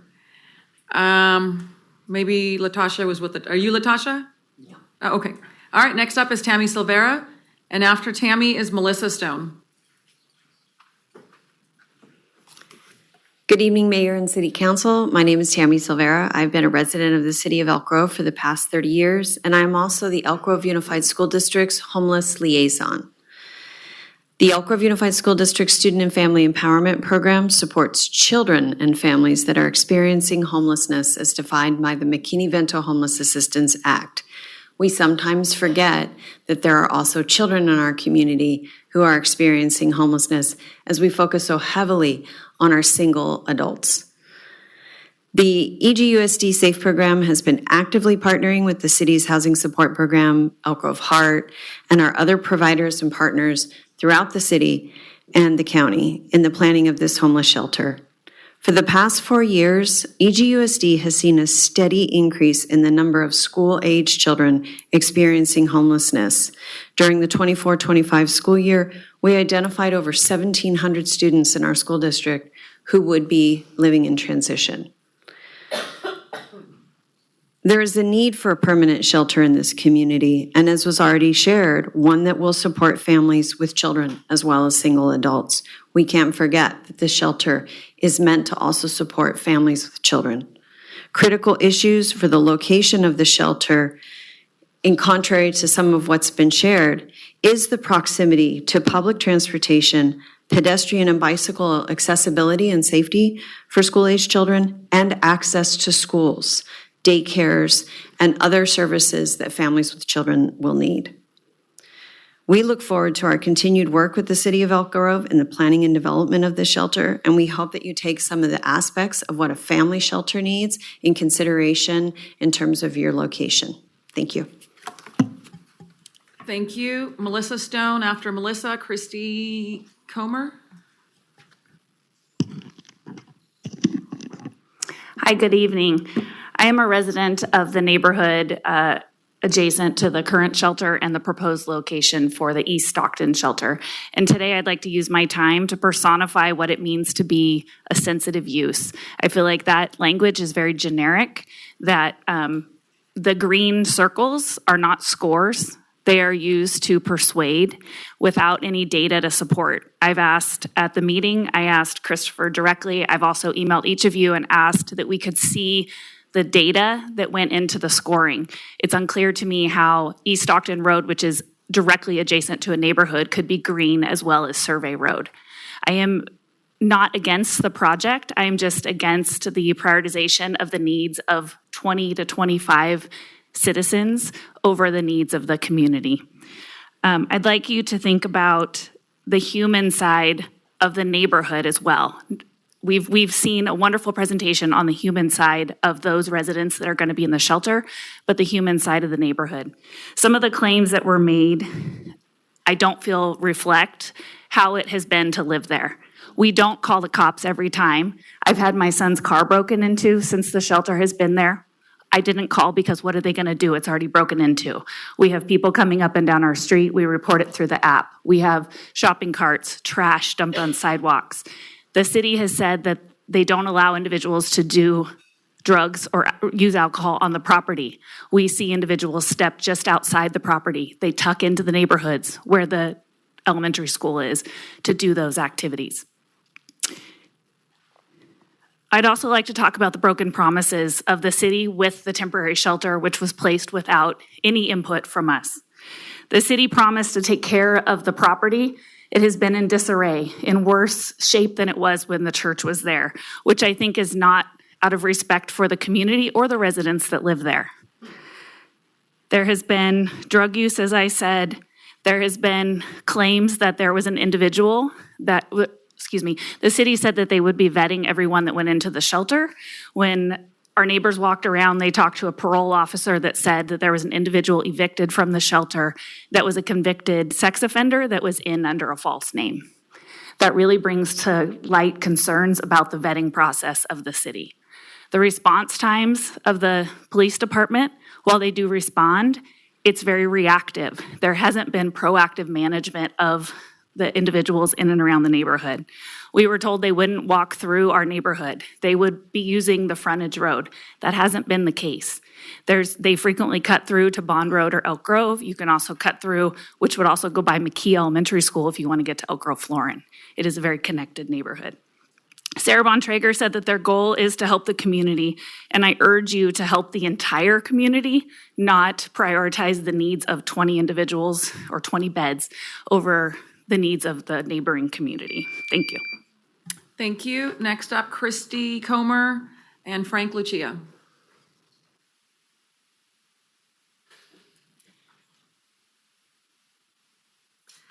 I was primarily here with regards to Dwight Road as well, as that's near my home. However, I still wanted to support the other neighborhood as I share their concerns. And I'm not just here for my own neighborhood. I'm here for Elk Grove as a whole. The safety of the families who live in the areas of the proposed shelter location is as important as the needs of those who would seek help from the shelter. It is not lacking compassion for those in need to also seek for the welfare and safety of the existing residents. Unfortunately, while there are individuals and families who will come to the shelter in good faith, it is important to acknowledge the reality that even the most well-meaning homeless shelter does draw people who don't mean well. The fact that the shelter will not be doing drug testing of those staying there, for example, raises the concern that it will increase the likelihood of drug activity in the surrounding area, and as a result, increases in crime. It was also very worrying that at the meeting I attended, when directly asked if people with violent felony records would be allowed to stay in the shelter, a straight answer was never given. The fact that those who are planning this knew that the community surveys showed that the main concern residents had about the shelter location was its proximity to sensitive areas like schools and homes, and yet 2 of the original 3 proposed locations are right in the middle of these things, does not inspire confidence that those running the facility will listen to the concerns of the residents nearby should things come up once it is built. While I do not believe that either of the locations are in the best interest of the surrounding neighborhoods and businesses, I would ask that the City Council choose the Survey Road location for the shelter, as it is the farthest from sensitive areas such as homes and schools. Thank you. Thank you, Frank Lucia, and after that, Julie Solis.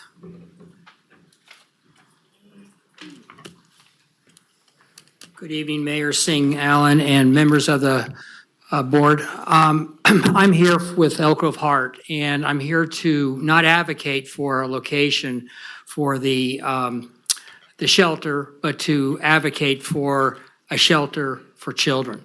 We do not have options in this city for families in our shelters. We do have a voucher program, hotel voucher program that is sometimes used. as well as we're opening up a couple of transitional houses for families. But there are a lot, as it's already been stated, a lot of issues out there right now with homeless families, particularly single moms with children. So I thank you for the work that has been done with the city, the staff, and the council, and I wish you the best. I'm glad I'm not in your seat. That's a tough decision to make, but it has to be done. Thank you. Good to see you, Frank.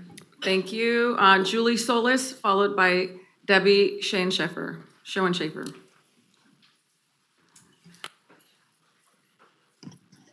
Hi, my name is Julie Solis. I am a 28-year citizen of Elk Grove, and I also have a small business on East Stockton Boulevard. I own one of the commercial condos that's actually directly across the street, and I share a lot of the concerns with the owners, and unfortunately, a few of them weren't able to attend, but we had attended a meeting last week. Many of us didn't find out until the last probably month that this was going on. Unfortunately, the commercial condos and the entire street is filled with them. This blocked one of the owners was selling 2 units, and the deals actually fell through because of this. So they're holding right now. It's affecting our property values. We're very concerned about this. I moved my business that I've had for 20 years from Laguna Boulevard over to East Stockton, and this is impacting a business that serves mostly women in the community. I think everyone here is probably, I keep hearing this over and over, we're all very sensitive and we want the service for our community, but everyone feels like, it sounds like everyone feels that this is not what we signed up for. We want to have a service, but when you buy a neighborhood or you buy a commercial building, you put your business there. We didn't ask for this to be put into our neighborhood. It seems like there's a very clear option on Survey Road where it's going to be the least impactful for the city. And I think that alone would foster probably a better community, just overall feeling when it's not impacting the local neighborhoods. And there are a lot of homeless issues on East Stockton Boulevard. We've had them in our center. If the tenants move away, if nobody takes these units, what happens is, I've owned this for 6 years, when nobody's there in these units, homeless people come in. When I first bought the building, and I have 25% of the entire center that I own, when I wasn't in there, what happens is homeless people live in our garbage dumpsters. We had somebody who had crack pipes and they were on top of the building living. So these are concerns. And I would hope too in the future, it'd be great if we could have more police presence, whatever happens. But unfortunately, there is a pretty big homeless issue on that street. So I'm hoping that you'll take a look at that as well. Thank you for your time and consideration. Thank you. Debbie Schoenschaffer, followed by Christina Albright.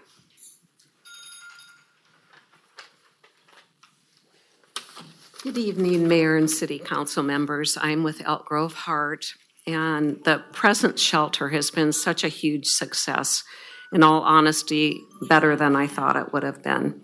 So many caring community members are there each week to serve dinner and to get to know the people that are there and to realize that's just what they are, people. It's helped to break the stigma. Today I was at the Adamstown House, which is a permanent house for 6 seniors and opening up soon. One who's moving in is Arthur, who's presently at the shelter. He's a veteran, and he's there because he's disabled. He had a stroke and uses a walker. He's a sweet man and has won everyone over. And Lisa, the new house leader, also is coming from the shelter. She works full-time and will be going to CRC soon. Her future is so bright, and she is darling. Printed on the front of the handout given at the shelter meetings is a sentence, Elk Grove, compassionate city. Thank you for all you have done to make that a true statement. I don't care where the shelter goes. I just care that it's built so we can continue to have the ability to support people by giving them a hand up and out of homelessness. Thank you. Thank you. Christina Albright, followed by James Wu. Good evening, Mayor and council members. My name is Christina Albright. I'm a third-generation lifelong resident of Elk Grove and a retired police officer, having worked for both the Elk Grove Police Department and the Sacramento County Sheriff's Department. I currently work as a mental health professional, and my passion for both of these careers means I strongly believe in the importance of community safety and compassionate solutions for people experiencing homelessness. I've followed this process very closely, as you know, and I want to focus on something simple. The city made a significant effort to engage the community through surveys, meetings, and outreach, and that matters. But engagement only builds trust when the results are honored. Residents have told you what mattered most. The data in your own staff report is clear. At the beginning of the process, distance from sensitive uses was ranked as the highest priority at 46%. This represents a very wide margin, as the second priority was only 18%. More recently, after significant opportunities for the community to understand the various locations considered, when residents were asked for site preference, Survey Road was selected as the first choice by the largest share of respondents, approximately 42%. It also ranked highest in the weighted preference model. The primary argument against the Survey Road appears to be transportation access. From an operational perspective, transportation is a controllable variable. The staff report shows the Survey Road site carries significantly lower acquisition and development costs compared to East Stockton location. The difference represents millions of dollars. Instead of forcing a site closer to sensitive areas, including a substantially large elderly care facility directly across the street, the city can invest in structured transportation solutions. Even a portion of the annual savings by the selection of the survey site could provide a transportation system for shelter residents. Dedicated shuttles, scheduled service routes, or rideshare partnerships will ensure shelter guests have reliable access to services, jobs, healthcare, and transit while still leaving taxpayers financially ahead. This directed approach solves the operational challenge without disregarding community priorities. Strong policy decisions align process, data, and community voice. You created the process. The data clearly points to Survey Road. The community voice is clear. Tonight is about demonstrating that public engagement is meaningful and that when residents participate, their voices help shape the outcome. Many residents felt disenfranchised when the temporary shelter was placed in our residential neighborhood without community input or consideration of the significant quality of life impact it has created. We came to the open houses and asked you to remain transparent in engagement. As such, you honored us when you asked us what matters. You listened before, and I'm asking you to listen again. The community has spoken. We all know that shelters work best when they're placed thoughtfully, balancing accessibility with minimized unintended impacts on neighborhoods. Successful projects depend on community buy-in. Council members, you have the opportunity tonight to reinforce trust in public engagement. Honor the survey results, honor the priorities that you set. Choose Survey Road, the location that reflects both fiscal responsibility and the voices of the residents you represent. Thank you for your time and dedication to the incredible city that I love and am proud to call home. Thank you. I was waiting for my bell. No, you finished in time. James Wu. Now, after James is David Hutchinson. You had 1 second, Christina. Good evening, Mayor and members of the City Council. My name is James Wu. I'm the owner with WS Management, owner and operator of the Holiday Inn Express and Town Place Suites, Elk Grove. In addition to my professional role, this issue is personal to me. My parents and extended family live in Elk Grove, and myself lived here for many years.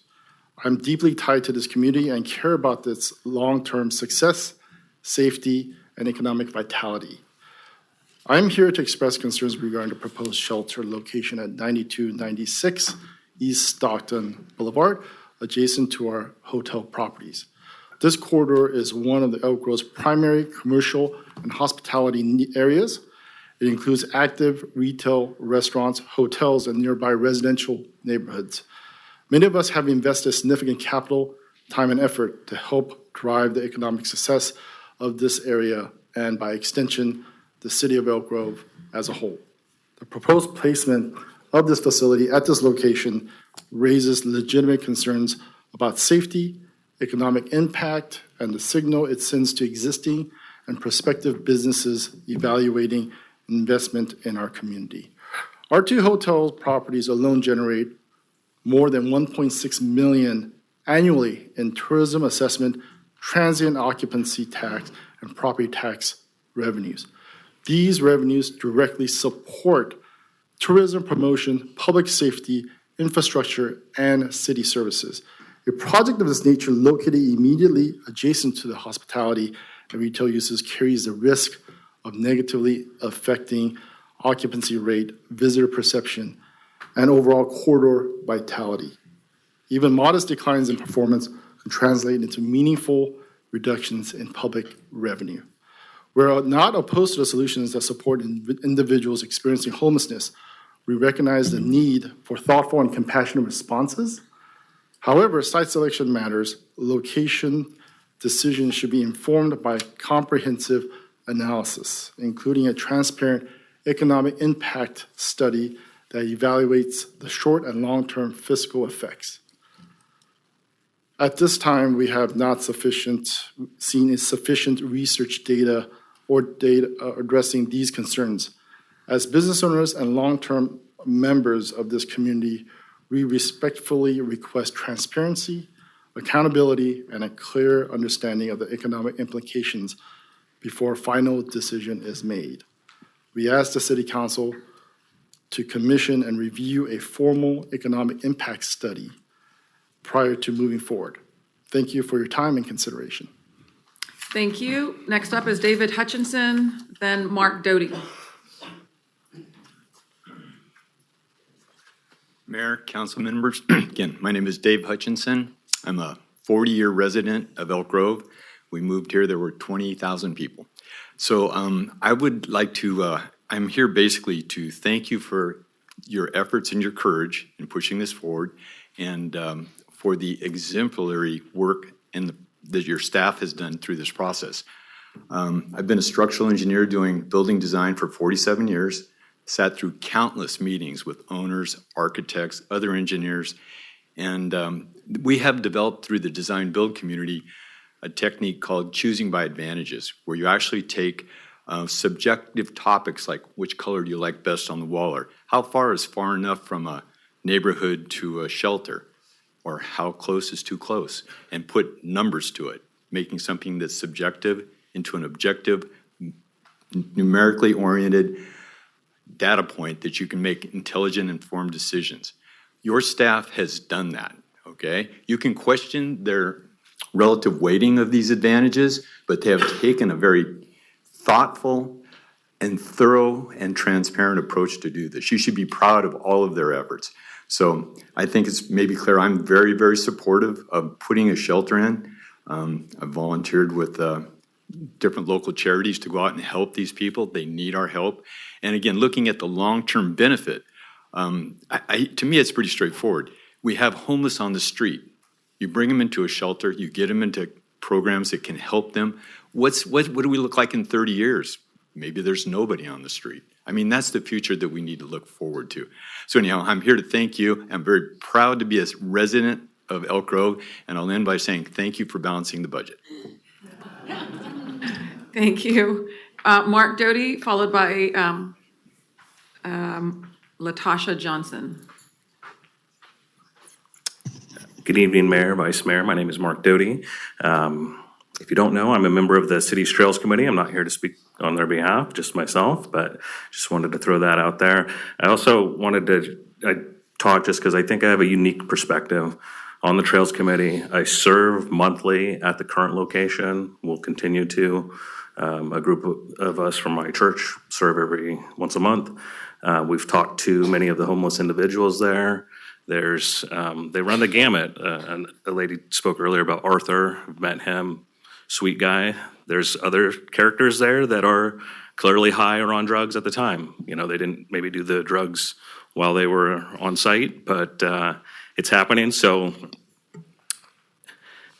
as far as the trail goes, that's one thing I want to talk about. So the current location and the East Stockton location are both very close to the trail.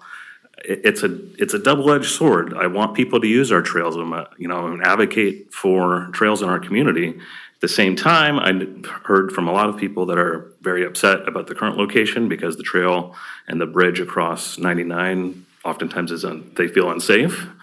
So I'm concerned with that. The current the East Ogden location that is being considered now is very close to that as well, along with other trail uses. So to me, that's difficult. I don't have a horse in this race. I don't live in any of these areas, but if I think just looking at it objectively, I think Survey Road needs to be your preferred choice. I know, Mr. Soon, you were talking about future uses. The area across 99 is going to be developed, but to get there is going to be, you're going to have to go around, get across the freeway to get there. The industrial uses, there are some businesses there that will be impacted. Flatland Brewery will be impacted, but looking at it on a whole, I think that's got to be your location that you pick.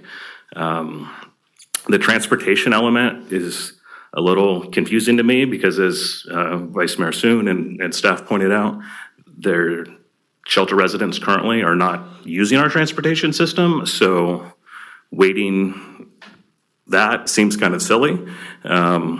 Most of them are on bikes, from what I've seen, or they're getting rides, so that could happen at the Survey Road location. And again, I think the future development impacts are fairly minimal. I know there's the Mavericks going in there, but that's all like industrial type uses, and I think that's the best location. And I'm not going to run out of time, so thank you very much. All right. Thank you. Latasha Johnson. Is Latasha here? All right. Latasha was signed up to be our final speaker here, so I'm going to go ahead and close public comment. And applaud all of you for maintaining positivity, decorum, and and being very respectful. No cheers, no boos, any of that. So thank you all for being respectful of the time and of each other. Really, really appreciate it. Appreciate all of you coming out. We know that this is important for the city of Elk Grove and to our amazing residents. Before we open up here for deliberations, do we need a comfort break, maybe 5 minutes to go use the restroom, because we want to hear and talk to each other. So I'm just going to pause here for 5 minutes, and you feel free to go to the restroom, refill your waters, and we'll come back and start the deliberations.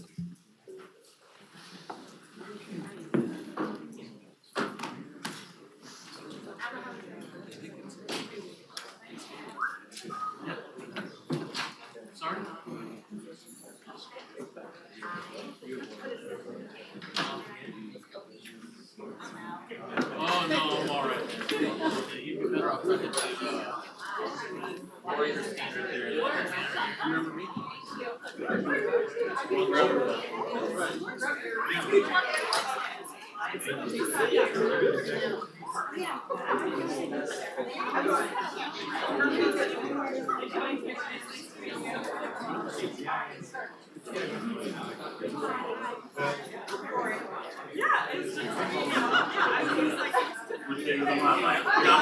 not you guys.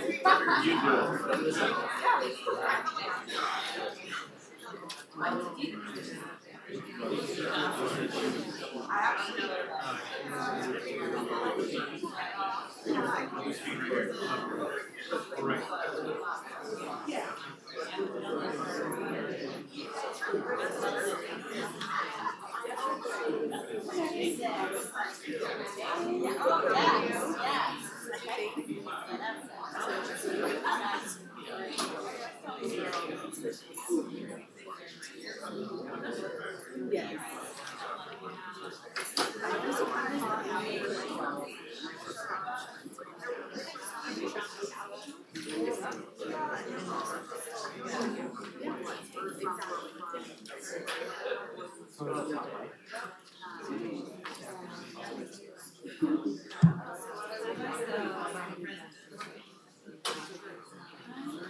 All right, can my colleagues please return and take your seats so we can begin?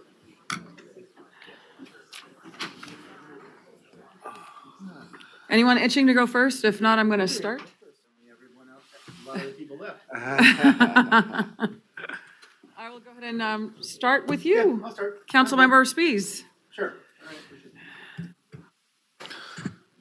Okay, so very briefly, I want to start with gratitude.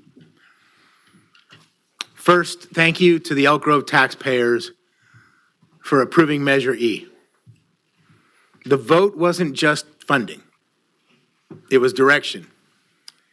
You told us your priorities, and one was clear: address homelessness. We heard you, and we acted. Over the past 2 years, we've made real progress. A temporary shelter, stronger coordination, and dedicated work from our homeless outreach team, who's in the back. I see you back there, David. Our homeless outreach team, housing staff, public works, police, the city manager's office, and our our community partners and volunteers. This year alone, we're investing $4.5 million to help people avoid homelessness, to get back on their feet, and to reduce impacts on our neighborhoods.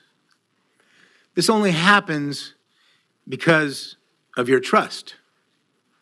We listened then, and we're listening tonight. I also want to thank my council colleagues, the mayor and the city manager.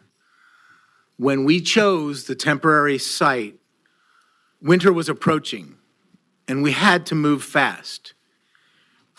Transparency wasn't where we wanted to be. The transparency wasn't where we wanted to be. This time, we made a commitment to do better, to slow down, to be transparent, and to truly listen. So I looked carefully at 3 things. First, the staff analysis. The next is the community input. And lastly, looking deeper at the safety data. Now, according to the staff report, all 3 sites are technically viable. The community poll ranked survey first. And again, what ultimately drove my decision was safety. A recent Sacramento Bee analysis showed that 28% of people killed in traffic crashes were homeless. 28% of people killed in Sacramento in traffic accidents were homeless.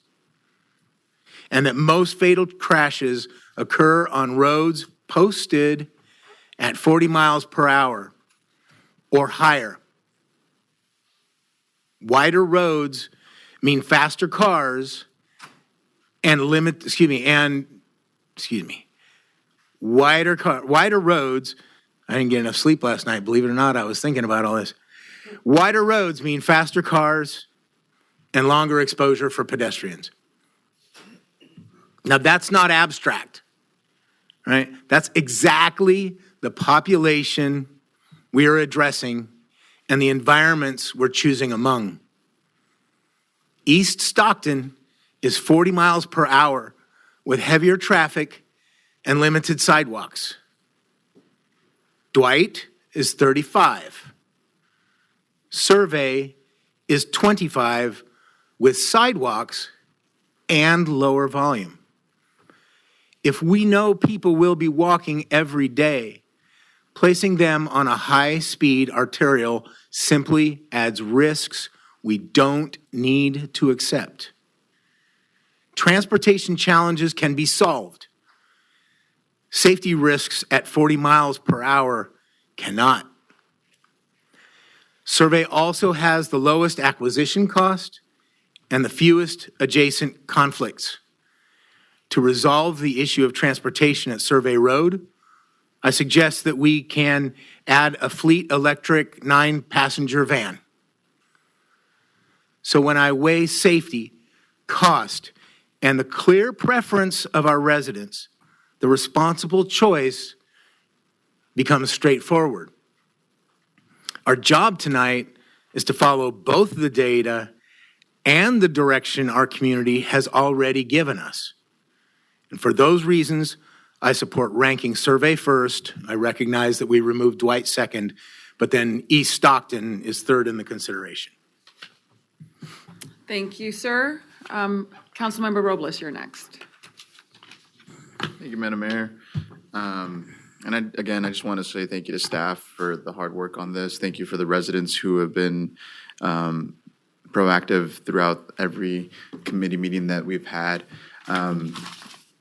This is something that a lot of the residents in Elk Grove felt that it was a need to allow there to be a permanent homeless shelter. And they voiced their opinions through the Measure E and what we're going to be spending.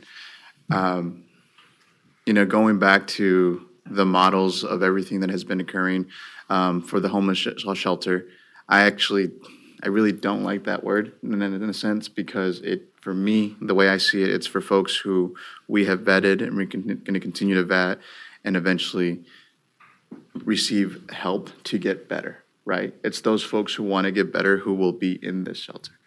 And what I believe is that it's those folks who want to get better who are also going to be taking care of this place that they're going to call home.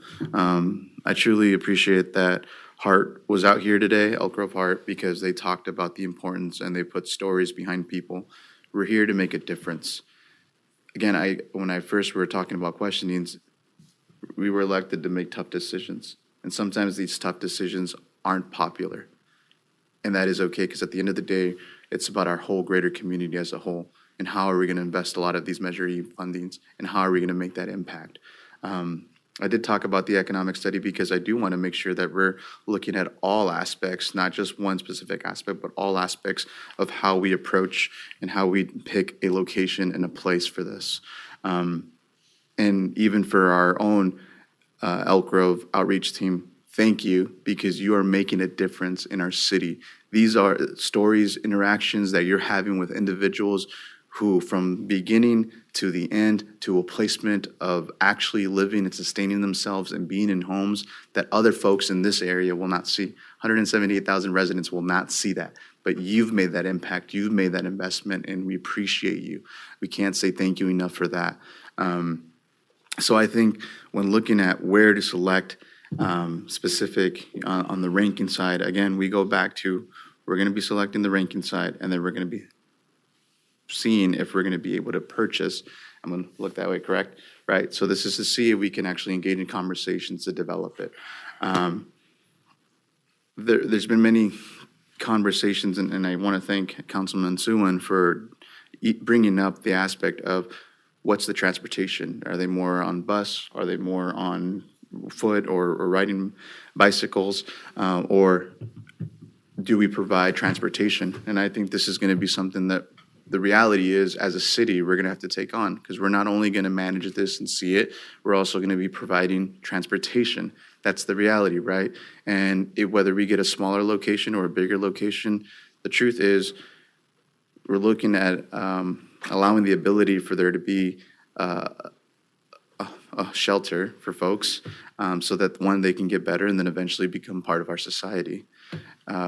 Always a tough decision to make. We're not going to solve homelessness. This isn't something that's going to solve California's issue, but we are trying to solve our own issue, and it's also taking care of our folks. So when looking at this, we're looking at it in a compassionate standpoint of view. So for that, again, I kind of want to hear more where my colleagues want to see and wanted to go and see the position. But I am going to be in supportive. I just want to see where everyone else is going to be on. So you don't have a preference right now you want to identify? Yeah, okay. no preference. All right, we'll then go to Councilmember Brewer. Thank you, Madam Mayor. And I want to thank everyone for coming out tonight. This is a very interesting issue, a very healthy debate, a healthy discussion, because everyone has their own perspective, and it should be heard, and it should be seen, and it should be respected, because We all want to see Elk Grove become an ideal community. We just have different approaches of getting there. And that's okay. At the end of the day, we do have an ethical and moral obligation to care for one another. If you are in disagreement with that, I will be praying for you.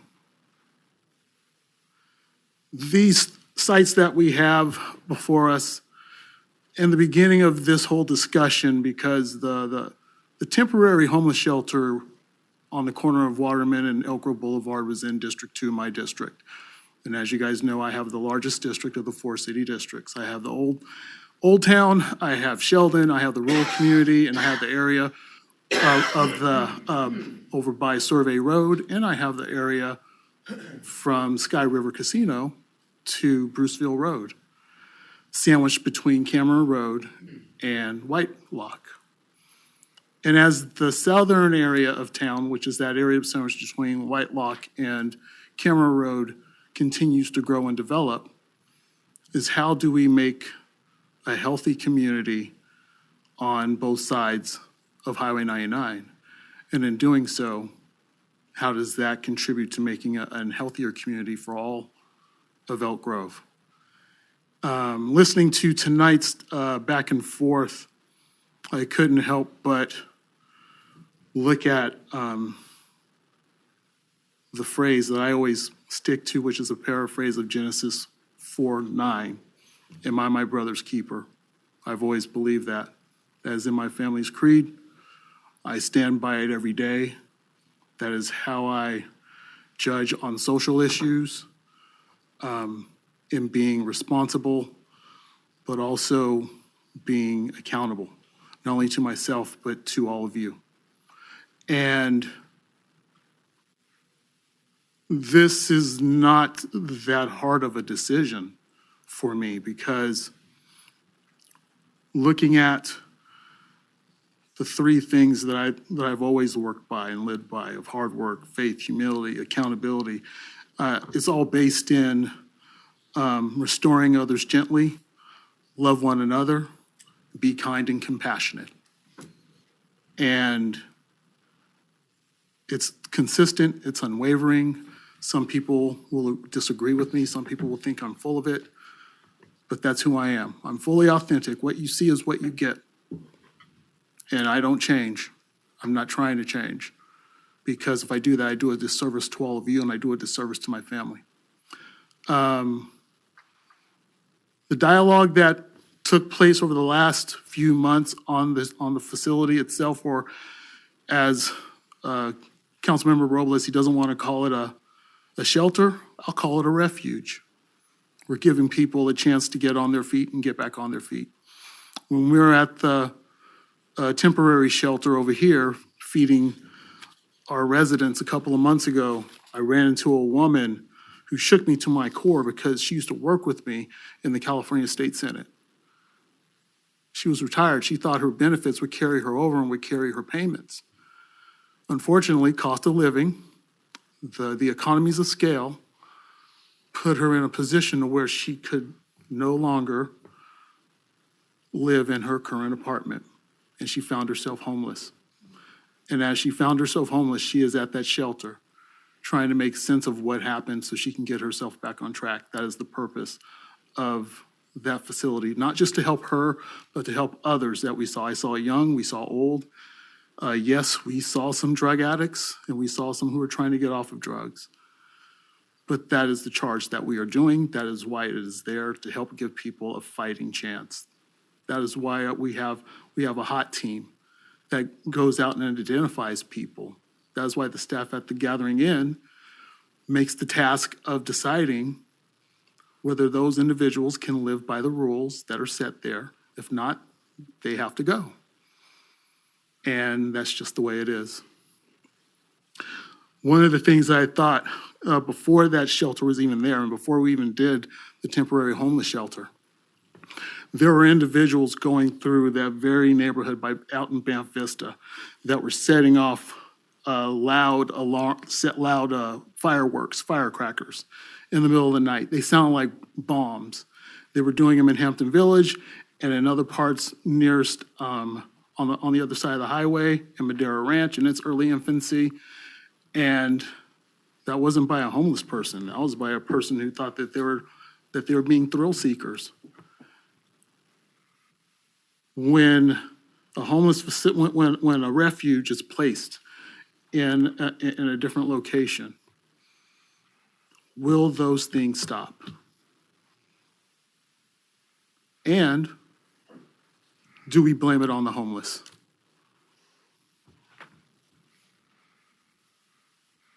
Are we our brother's keeper? And are we here to restore and love? I see two facilities. At the end of the day, because myself and Councilmember Speece at the time, we were very much in agreement. We were not going to have a refuge in our district because we are already sharing the burden with Coral Rose, which used to be the Oak Rose apartment, or Coral Blossom. That's now the Oak Rose, and the temporary homeless shelter. We thought that it should be a shared responsibility throughout the city. But in the workshops, we found that there were two locations that stood out amongst the other spots. And they were in 95624, both of our shared districts. And it's a reality you have to accept, especially based on the scoring of the dots that took place at the workshops. You see the results, you accept the results, and you prepare yourself to serve the community as much as humanly possible. Dwight Road was never a consideration for me because it was too far away and it doesn't give you the access to sort of transportation that you need for health care, especially if someone's in dire straits, especially if you have a family whose kid is sick. It was never in my field stream of consciousness. If it's going to be on 95624, let it be near the highway.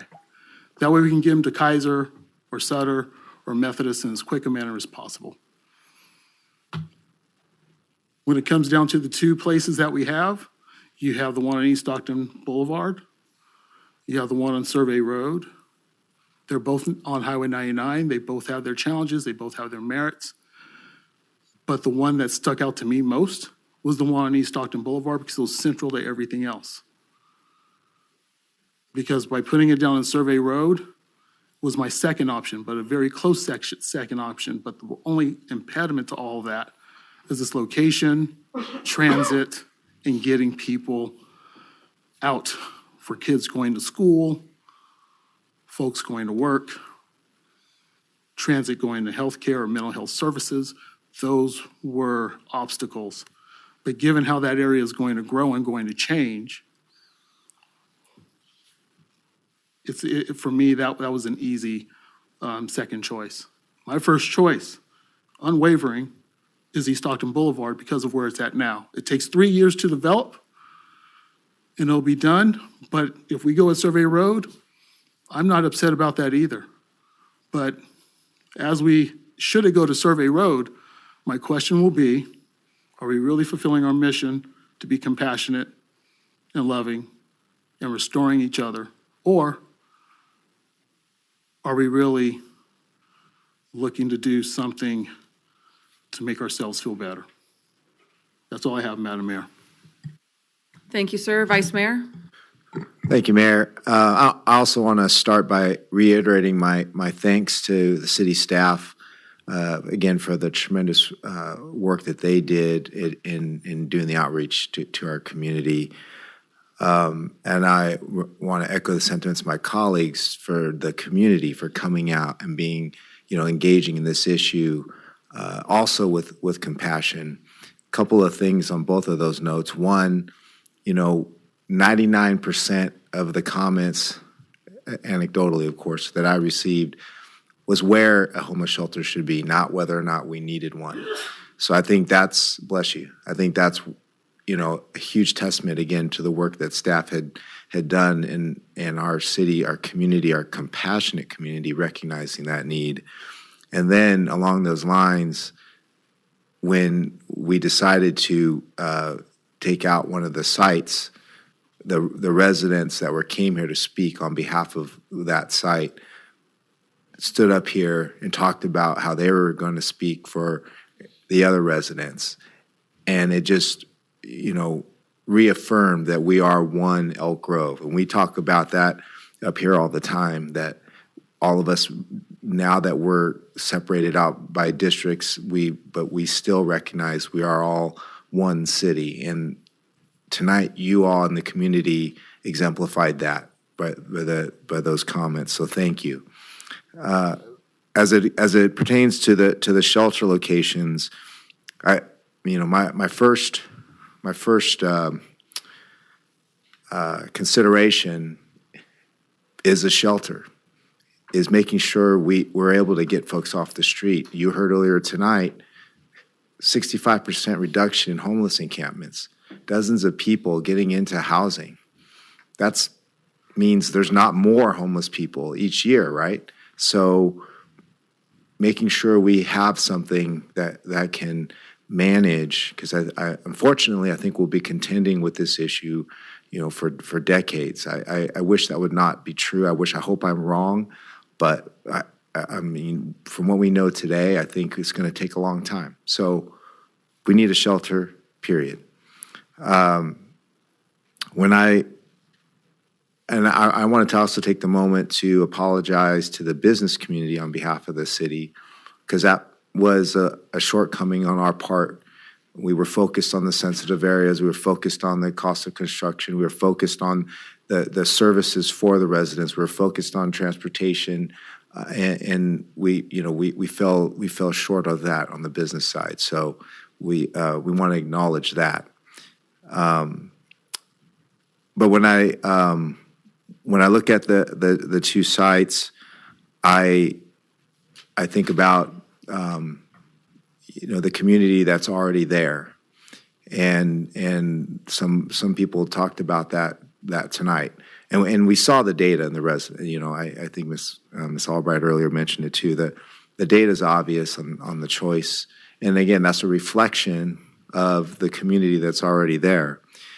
And when I was also thinking, and as I was looking on the map, and why I asked Mr. Jordan about what's planned for the future to remind us all, is because we're not in a static environment. I mean, this is, these are permanent locations that we're envisioning. So this will be here when it's built, 3, maybe 4 years from now. We'll have a different Elk Grove. Things will be built that wasn't built before. And so all the progress that we continue to make throughout the city will also happen on the southern edge of the city. Where there isn't services today, there will be. Where there isn't places to buy food and a convenience store, there will be. When that connector goes through, we do have bike lanes on there too. And it's a connector, but we are designing it to be a multimodal facility. And the good thing about having resources, getting back to our first item on this agenda tonight, the good thing about having resources, the mid-year budget, is that we can supplement any site that we have, any shortcomings that may be there, whether it be transportation, safety, even services at the site itself. We can augment that facility and make it a premier, if you will, a premier shelter for those residents. So with that in mind, I would say survey would be my first choice, followed by obviously the East Stockton as my second. Thank you, Mayor. Thank you. Councilmember Robles, did you want to weigh in right now, or do you want for me to continue? Are you sure? All right, thank you. Thank you to my colleagues for your very, very thoughtful comments. I know that these decisions don't come easy. I know that this has been weighing on a lot of us. It's been weighing on me. It's not often that we have these critical decisions. Well, I think all of our decisions are important, but something this critical obviously brings a number of residents to weigh in. And when residents weigh in, I also believe that it's our civic responsibility to listen. I've had heartburn on all of the locations. There are strengths and weaknesses on all of them.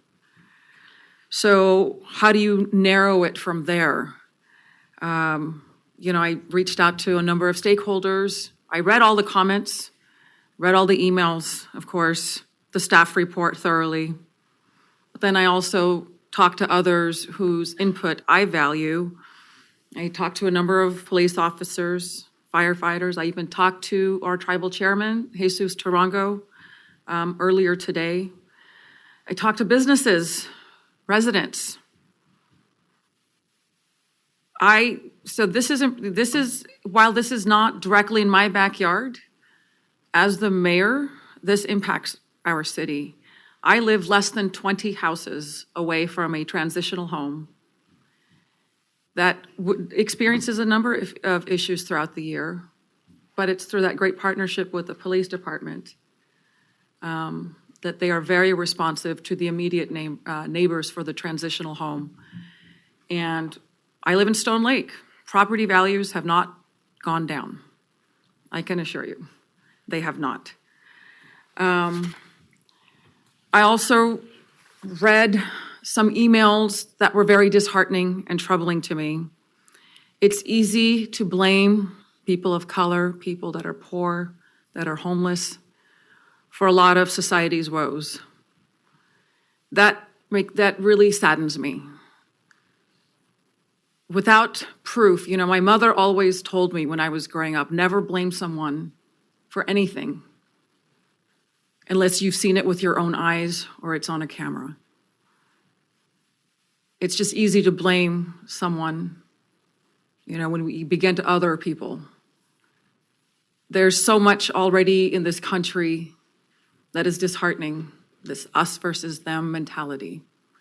What I am proud of tonight, all of you stood up and said that you did support having a shelter in the city of Elk Grove. That, in and of itself, deserves great praise. So I want to thank you and I commend all of you for speaking up for those who cannot often speak for themselves. This is an important decision, and I get that. In talking to some of the businesses,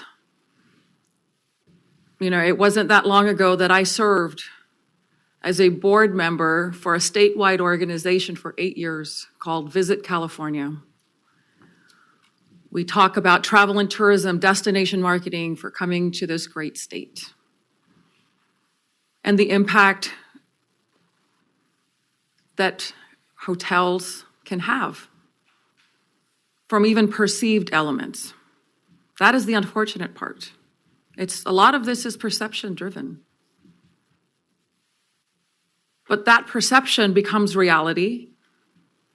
It just takes a few reviews to knock somebody off. I'm also reminded of the brewing company near Survey Road that will suffer because of the same exact thing. Those weigh on me. This has not been an easy decision.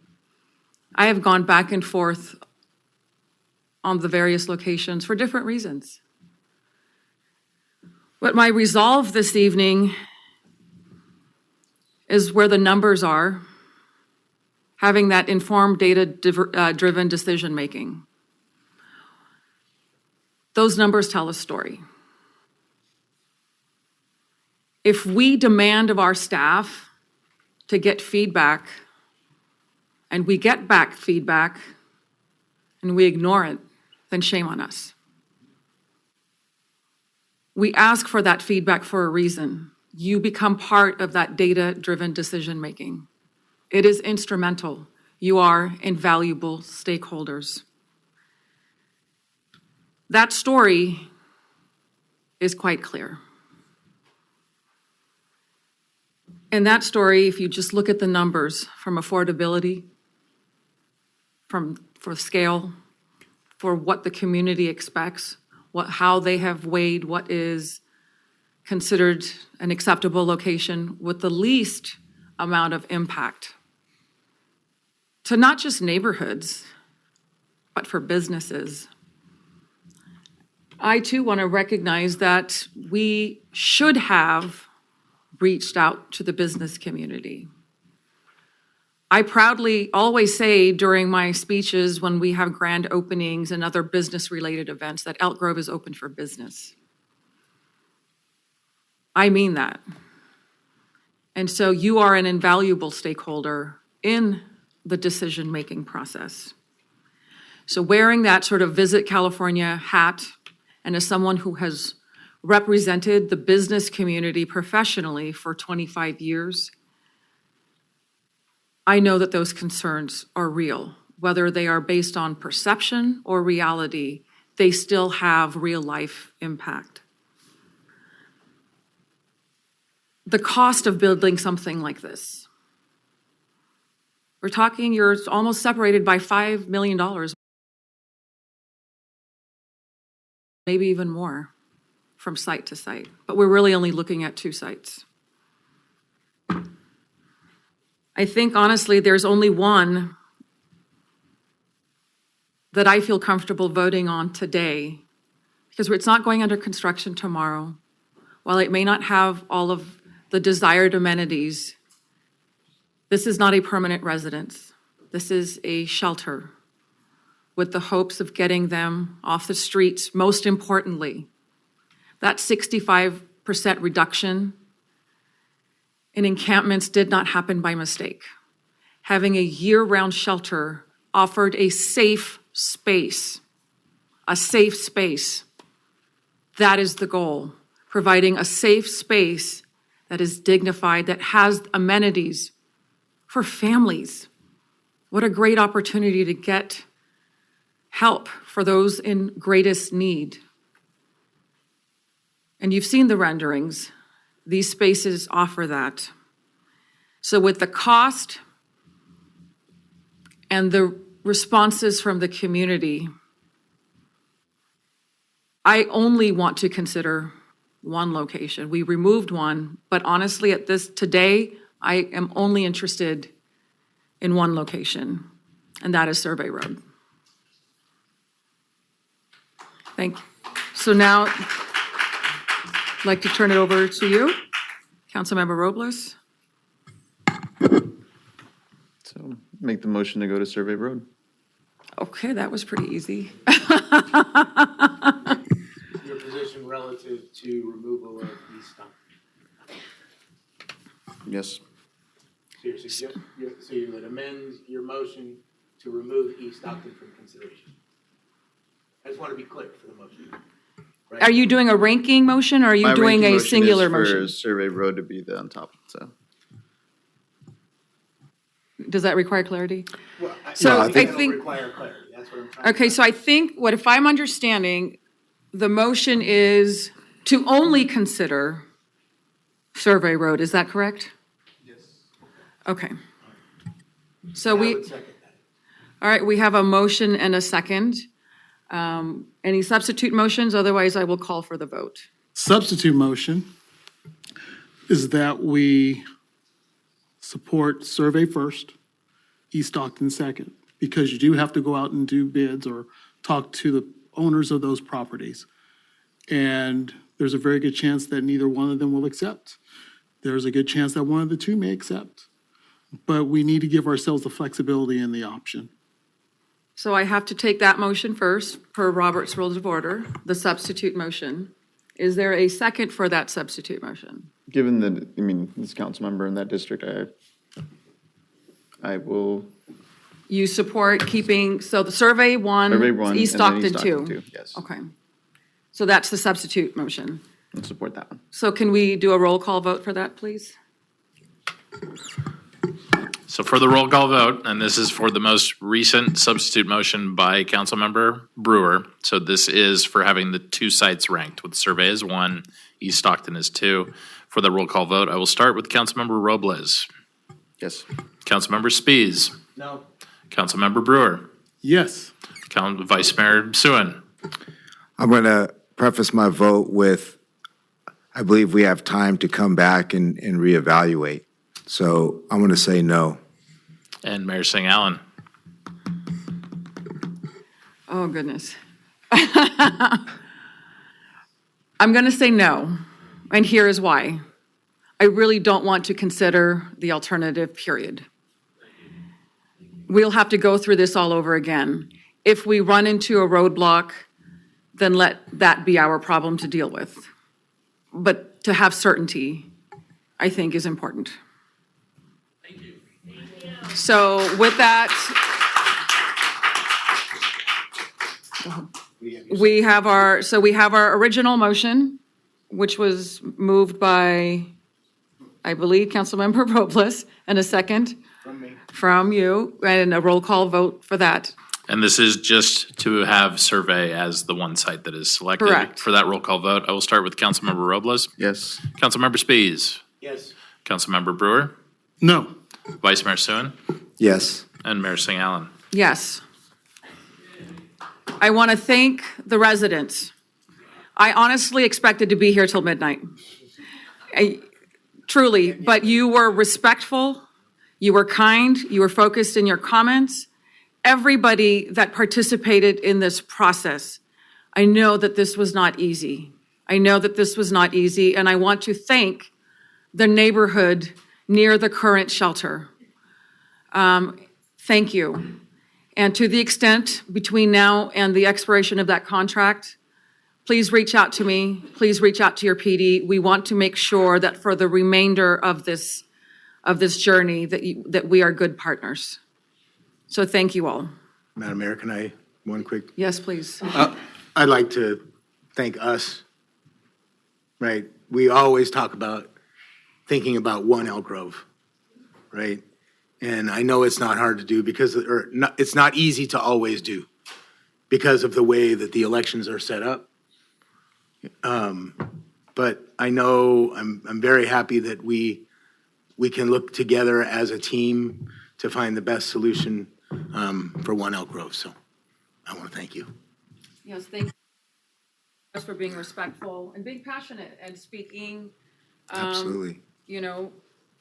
From your constituency, your point of view. That's what makes us strong. That's what makes us a strong city, a healthy city, because we have mutual respect for each other. You don't have meanness up here. You have respect. And from time to time, very rarely, but from time to time, there will be disagreement. And disagreement is okay because every single person here I know comes from a great place. They love this city and they love and respect our residents. Thank you, thank you, thank you. With that, I'm going to move on to the next item, which is very short. Council comments and future agenda items. I'll start with Councilmember Robles. Anything to report out? None to report. Councilmember Spies? I have nothing to report. Thank you, Madam Mayor. Councilmember Brewer? SAC-RT met on Monday where we installed you as our new chair. Congratulations. And Supervisor More work. Pat Hume as its vice chair. And Councilmember Suen? Sewer district meeting today. That was it. Thank you. Thank you. Yes, SAC-RT. I do want to adjourn in the memory of someone.